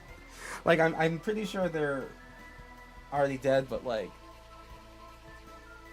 yeah, it's alrighty. 2 damage to each creature. I mean, I guess most of the I'm gonna kill that 2 creatures, but Fuel the Flames. Well, I mean, it deserves this. Gastel, Thrill Roller. Yeah, I forgot that there's a lot of legendary creatures and then vehicles that are with them, so hope I got that all right. 2 in a red for a 4/2 vehicle with Trample. Finally, a vehicle with Trample. We haven't seen a vehicle with Trample in a long time. And Haste, which we've literally seen more often, the Haste than the Trample. But when this vehicle enters, it becomes an artifact creature until end of turn. Okay, sure. Crew 2. And pay 2 in the red, discard the card, return this card from... discard the card, return this card from your graveyard to the battlefield with a finality counter on it. Activate only as a sorcery. Yeah, as a finality counter. Yeah, no, don't worry, I'm good this time. It's like the only card that has a finality counter on it too. We had like a couple cards, like that one mummy card that just brings a creature back, but okay. This is a fine card, you know. It has alternate arts.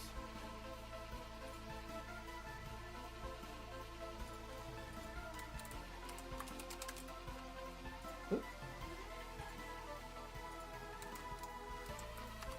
Oh my god. Gonna stall. No, I guess they're still just adding it. So no alternate arts, I guess.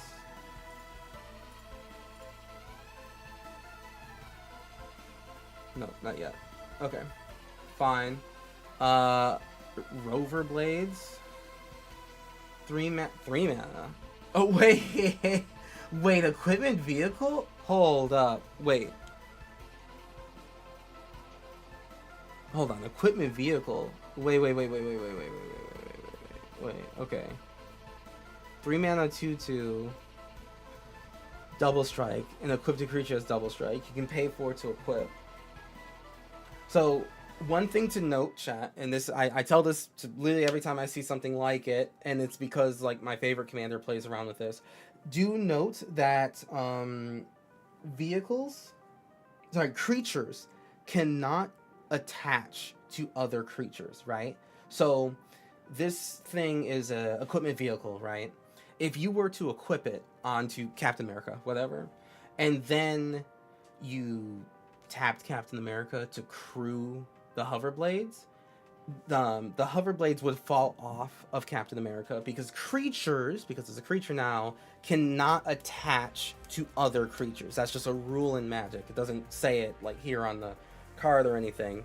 That's just a rule in Magic. Creatures cannot attach to another creature. Now, Reconfigure, you might remember Reconfigure. Reconfigure's text, what makes it different than just equip, is that reconfigure says this card becomes a creature, and then there's those other types, blah blah blah, and then it can do the thing. But reconfigure, sorry, the reconfigure says it stops being a creature. It takes the creature label off of the card, and then attaches it. So this card here, say if this was equipped to someone. Oh, no, you can't do that. I was wondering if you could like double block. So you can have Rover Blades on someone attacks you with like a menace creature, right? They're like, oh, you only have Rover Blades and like the thing attached to it on, and you can't like unequip it or something, right? Because there's not another creature to do the equip button on. So they attack you with something with menace, right? You need 2 creatures to block it. They attack you with someone with menace. You can you can't really crew, you can't tap the Captain America in this case to like double block. But if you had another creature or some other way to crew the Rover Blades, you can crew the Rover Blades, turn it into a creature, and it will automatically push its way off of Captain America, so then you can double block. Because again, creatures cannot attach to other creatures.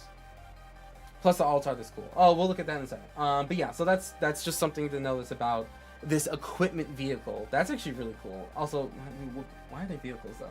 That's a silly thing. That's silly.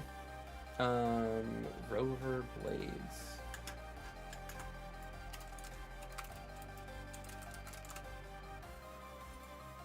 I can read.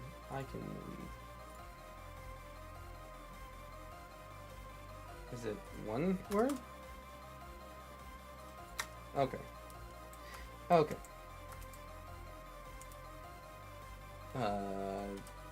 Not DKM. DFT.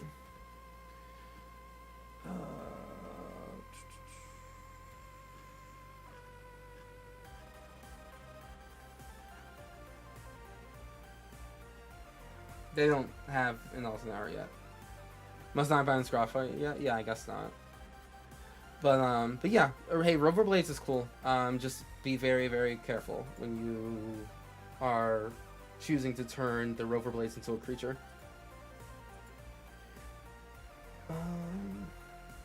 Right, and then Ovia. Ooh, welcome back, Ovia. She was like the grandmother of Magic before, like from Aether Revolt. Avoya, Astromech, Artisan. 3 and a green, legendary creature, human artificer. Each creature that's attacking one of your opponents has...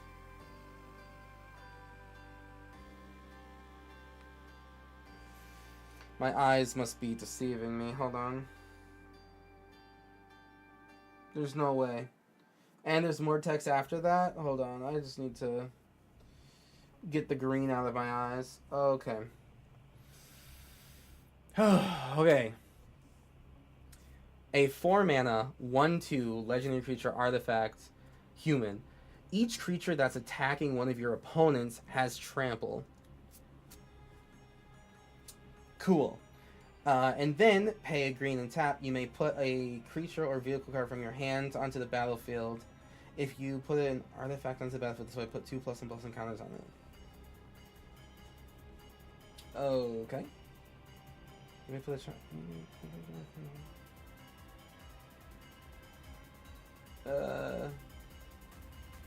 okay. I mean, that's like, it's just like kind of cool, right? Like, for 4, you just tap for a green and you just put something into play, and it's not even at sorcery speed.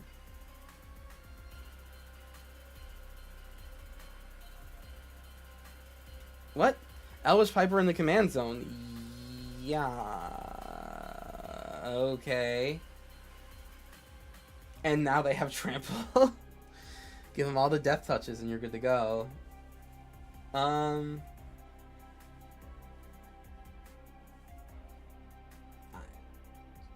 Is there like any downside to her ability, like at all? You just put a creature vehicle from your hand into the battlefield at instant speed whenever you want, just for the cost of green and not having summoning sickness, and you just get to do that with cover. Okay, man, I don't know. Cheat out Blacksteel? I mean, you just can. What a weird card. Just, fuck, okay. I mean, this is... I mean, this is my most hated card of the set. Honestly, I think I can just. I think I'll just flat out say it. I don't like this card at all.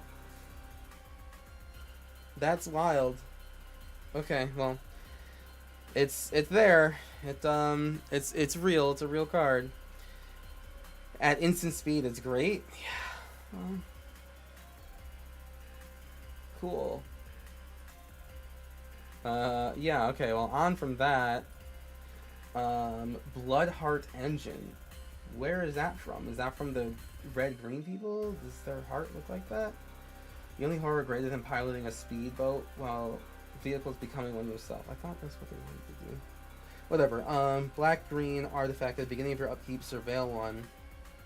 Pay 4, tap, sacrifice this artifact, return target creature vehicle from your graveyard to the battlefield. They really. Just all of a sudden, like the last couple cards are just like all reanimate, reanimate, reanimate. What are they trying to reanimate? I don't know. But what a weird card to kind of keep random guns to the head of Americans. Just on the table, you're like, I'll just bring this creature back. That's fine. What's there was a land, an enchantment from Ixalan that does this.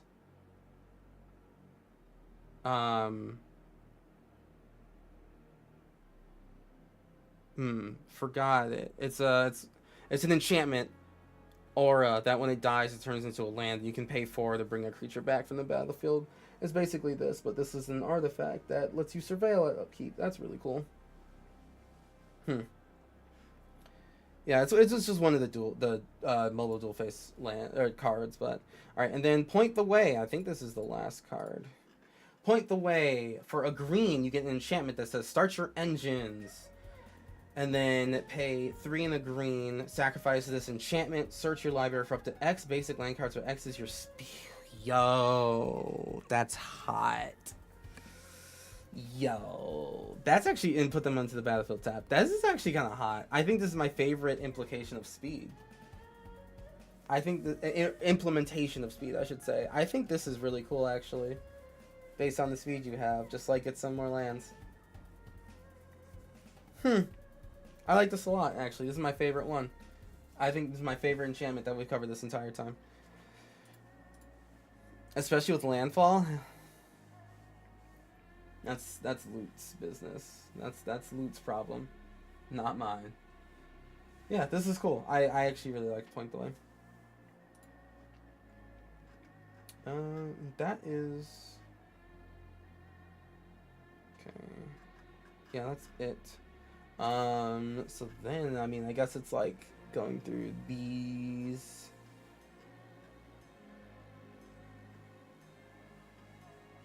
These are cool. Catcher Mouse is the deck I'm going to build. Someone asked about Exert earlier. I think there's like 2 cards in the set with Exert, Basri being one of them.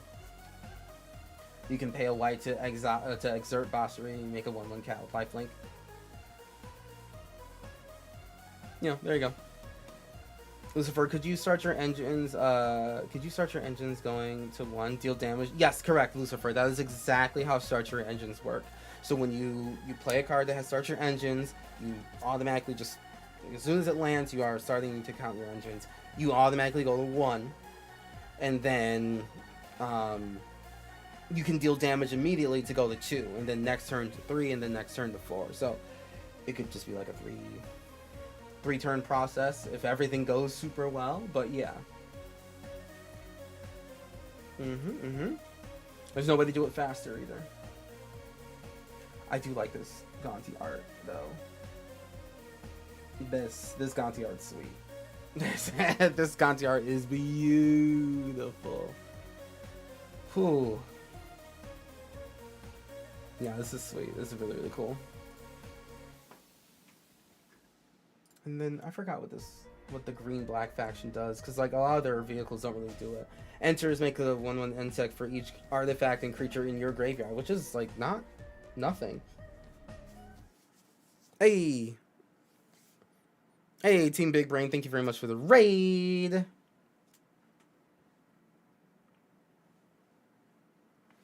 We got the lights flashing. Thank you so much, friend. Appreciate it. Whenever another untech controls guys put a plus and plus encounter on there, each opponent loses 1 life. Yeah. Yeah, I wish he didn't cost so much mana. Because, like, when she first comes out on, like, turn 6, and she, like, plays this, you get, you know, quite a couple, like, green insect creature tokens, but because it's, like, such a cost prohibitive thing, you're probably only going to cast her once or twice before you just give up. But in order to kind of, like, keep the numbers replenished, you kind of have to, like, start it over and pick it back up, but oh well.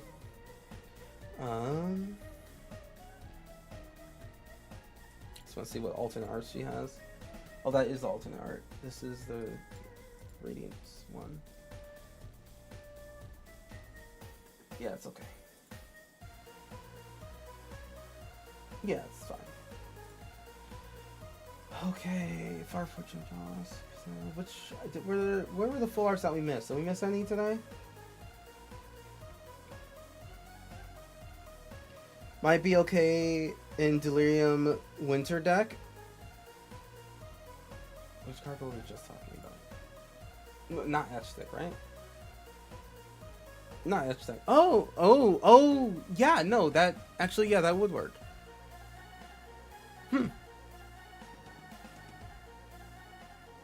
Yeah, that's, like, pretty okay.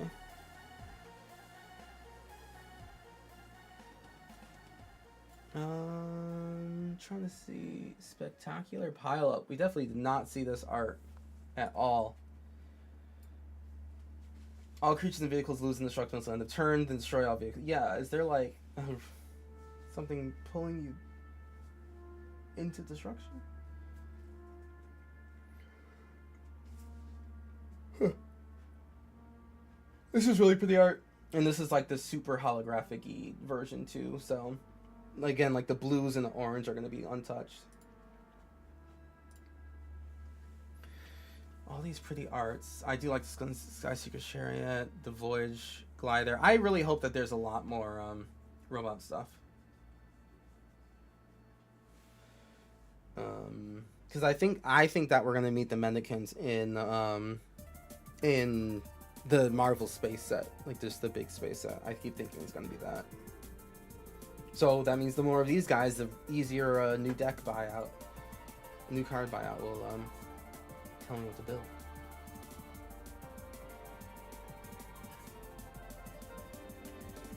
Then there's 1, 2, 3, 1, 2,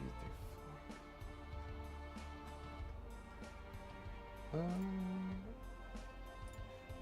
There's only 4 Gearhulks revealed. What are we waiting on?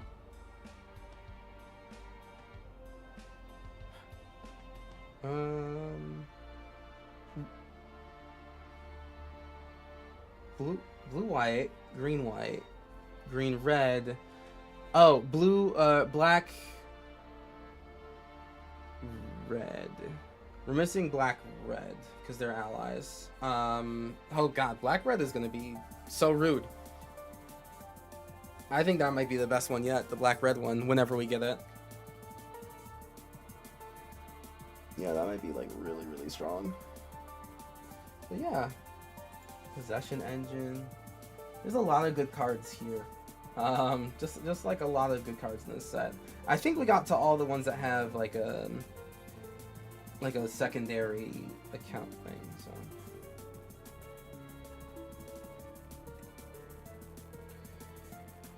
Yeah. That's about it. Is it just these two? Yeah, it's just these two. Catcher Mouse is what I'm building next, and actually, really fast. Looking at EDH Rec, I see that like some people kind of have already been looking for some things.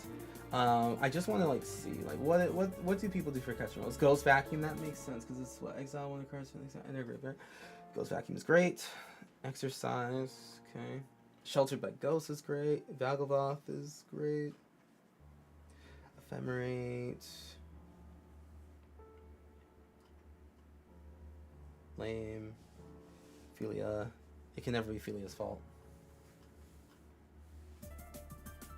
Agatha's Soul Cauldron. That's gonna be good for exiling things on ability. Yeah, it's gonna be like basically my blue-white flicker decks, but just with black in them instead. And I think I'm gonna wait till Friday before I'm doing the actual like deck techs where we try to put stuff together. And actually starting next Monday is when I will like be doing like, hey, every Monday we're gonna be going through decks to build from the newest set, and we're gonna choose like 3 or 4 and just kind of nail those down. Like it's gonna be a group building session. We'll literally open Knoxfield and try to put stuff together. So, but I'm gonna build Ketramos. I am very happy to see that Captain Howler's Sea Scourge is the opposite end.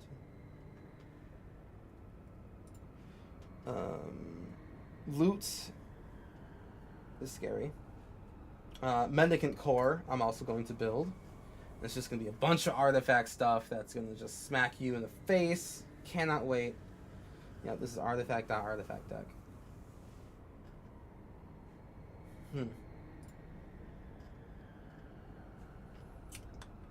And I know Joe Johnson is playing Samut the Driving Force. I don't know anyone trying to play Vixwitz or Ataka. I don't know who's gonna do Ataka. But I do need someone to cosplay as Sab Sunan. Thank you. If you could please put on the frog mask and the hips that do not quit nor lie. Because we need Sab Sunan in our lives.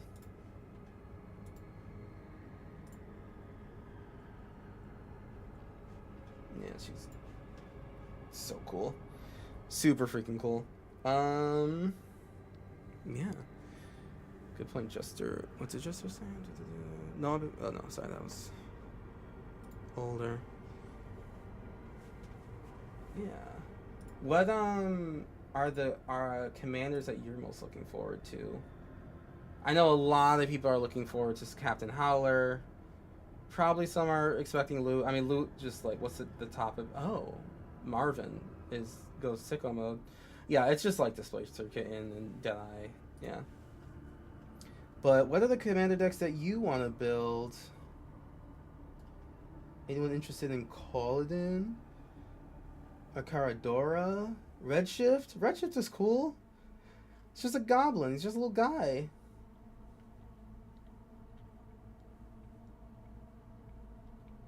I don't know. Winter's not really that great. He's not like the best you've ever seen.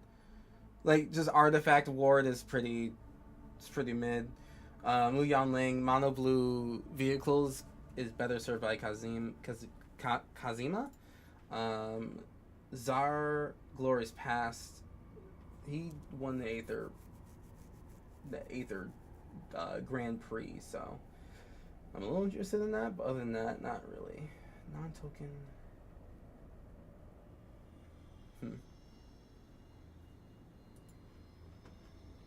Yeah. Alright. Well, I think there's no more out. This is definitely the end of the line for what we have today. So it's 157, and the set is... Oh, they don't do the out of X anymore. I forgot about that. They just tell you what card number it is, but not like card number 28 out of like 300. I mean, I still think sets are still like around 300 cards. So we are only halfway through, I guess. Or at least another 100. At least another 100. That would be weird if not. So yeah, I guess we'll have a lot more to go over starting Thursday, tomorrow, and then Friday when everything gets released. So yeah, I guess we'll just kind of wait for that to happen. I gotta start tooling around with Ketramos and seeing what we can do here. It's just gonna be Kaya as long as the eyes can see. Beginning of the next end set, return to the battlefield. Yeah, it's gonna be sick. All right. That's gonna be it for me tonight, chat. I know I've been rambling on a little bit. But let me figure out where I'm going to drop you off. Thanks for coming by. And I can't wait for I really can't wait for the set to come out. It's gonna be really, really cool. I'm gonna see what cards I can get early. Not early, but like on time. Because I really want to build. God, I really want to build these robots. I like them so much. This repurposing bay is so cool. It's so freaking cool. Hey, Koji Marley, thank you very much for the follow, but I appreciate it. Welcome.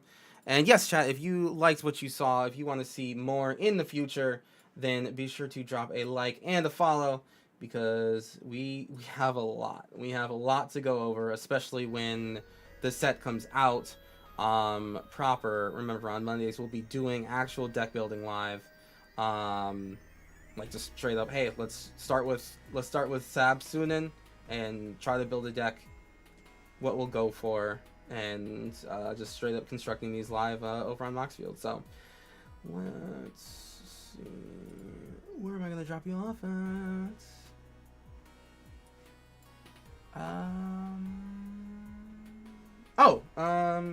Van Quick Cosplay is playing Commander, and that's who we're gonna go see. Yeah, we're definitely gonna go see them. Okay, chat, I will catch you on the flippity flip. See you tomorrow for... I might not be on tomorrow. I should check my calendar, but there is a chance that I am not on tomorrow. Because I just don't have... Yeah, I am not on tomorrow, and that's fine. But I will be on Friday, where we're going to go through the rest of the set. So we'll be here just like this. I'll probably have a nicer overlay and everything. That's what I'll probably work on Thursday. I'll work on a nice overlay. But yeah, we'll get everything all set. So then we are able to really look at each freaking card. We'll probably skip most of the commons and uncommons, because the whole set will be released. Like, they're going to dump like over 100 cards all on Friday, right? So we're going to skip most of the commons and uncommons in them, and just go straight for like the mythics and rares, and then try to consider them in Commander. All right, let's head over to our friend, and I will see y'all later. Van Quig, please give some love and hype to Miss Van Quig, and I'll see you Friday. All right. Just have one for night, and bye-bye.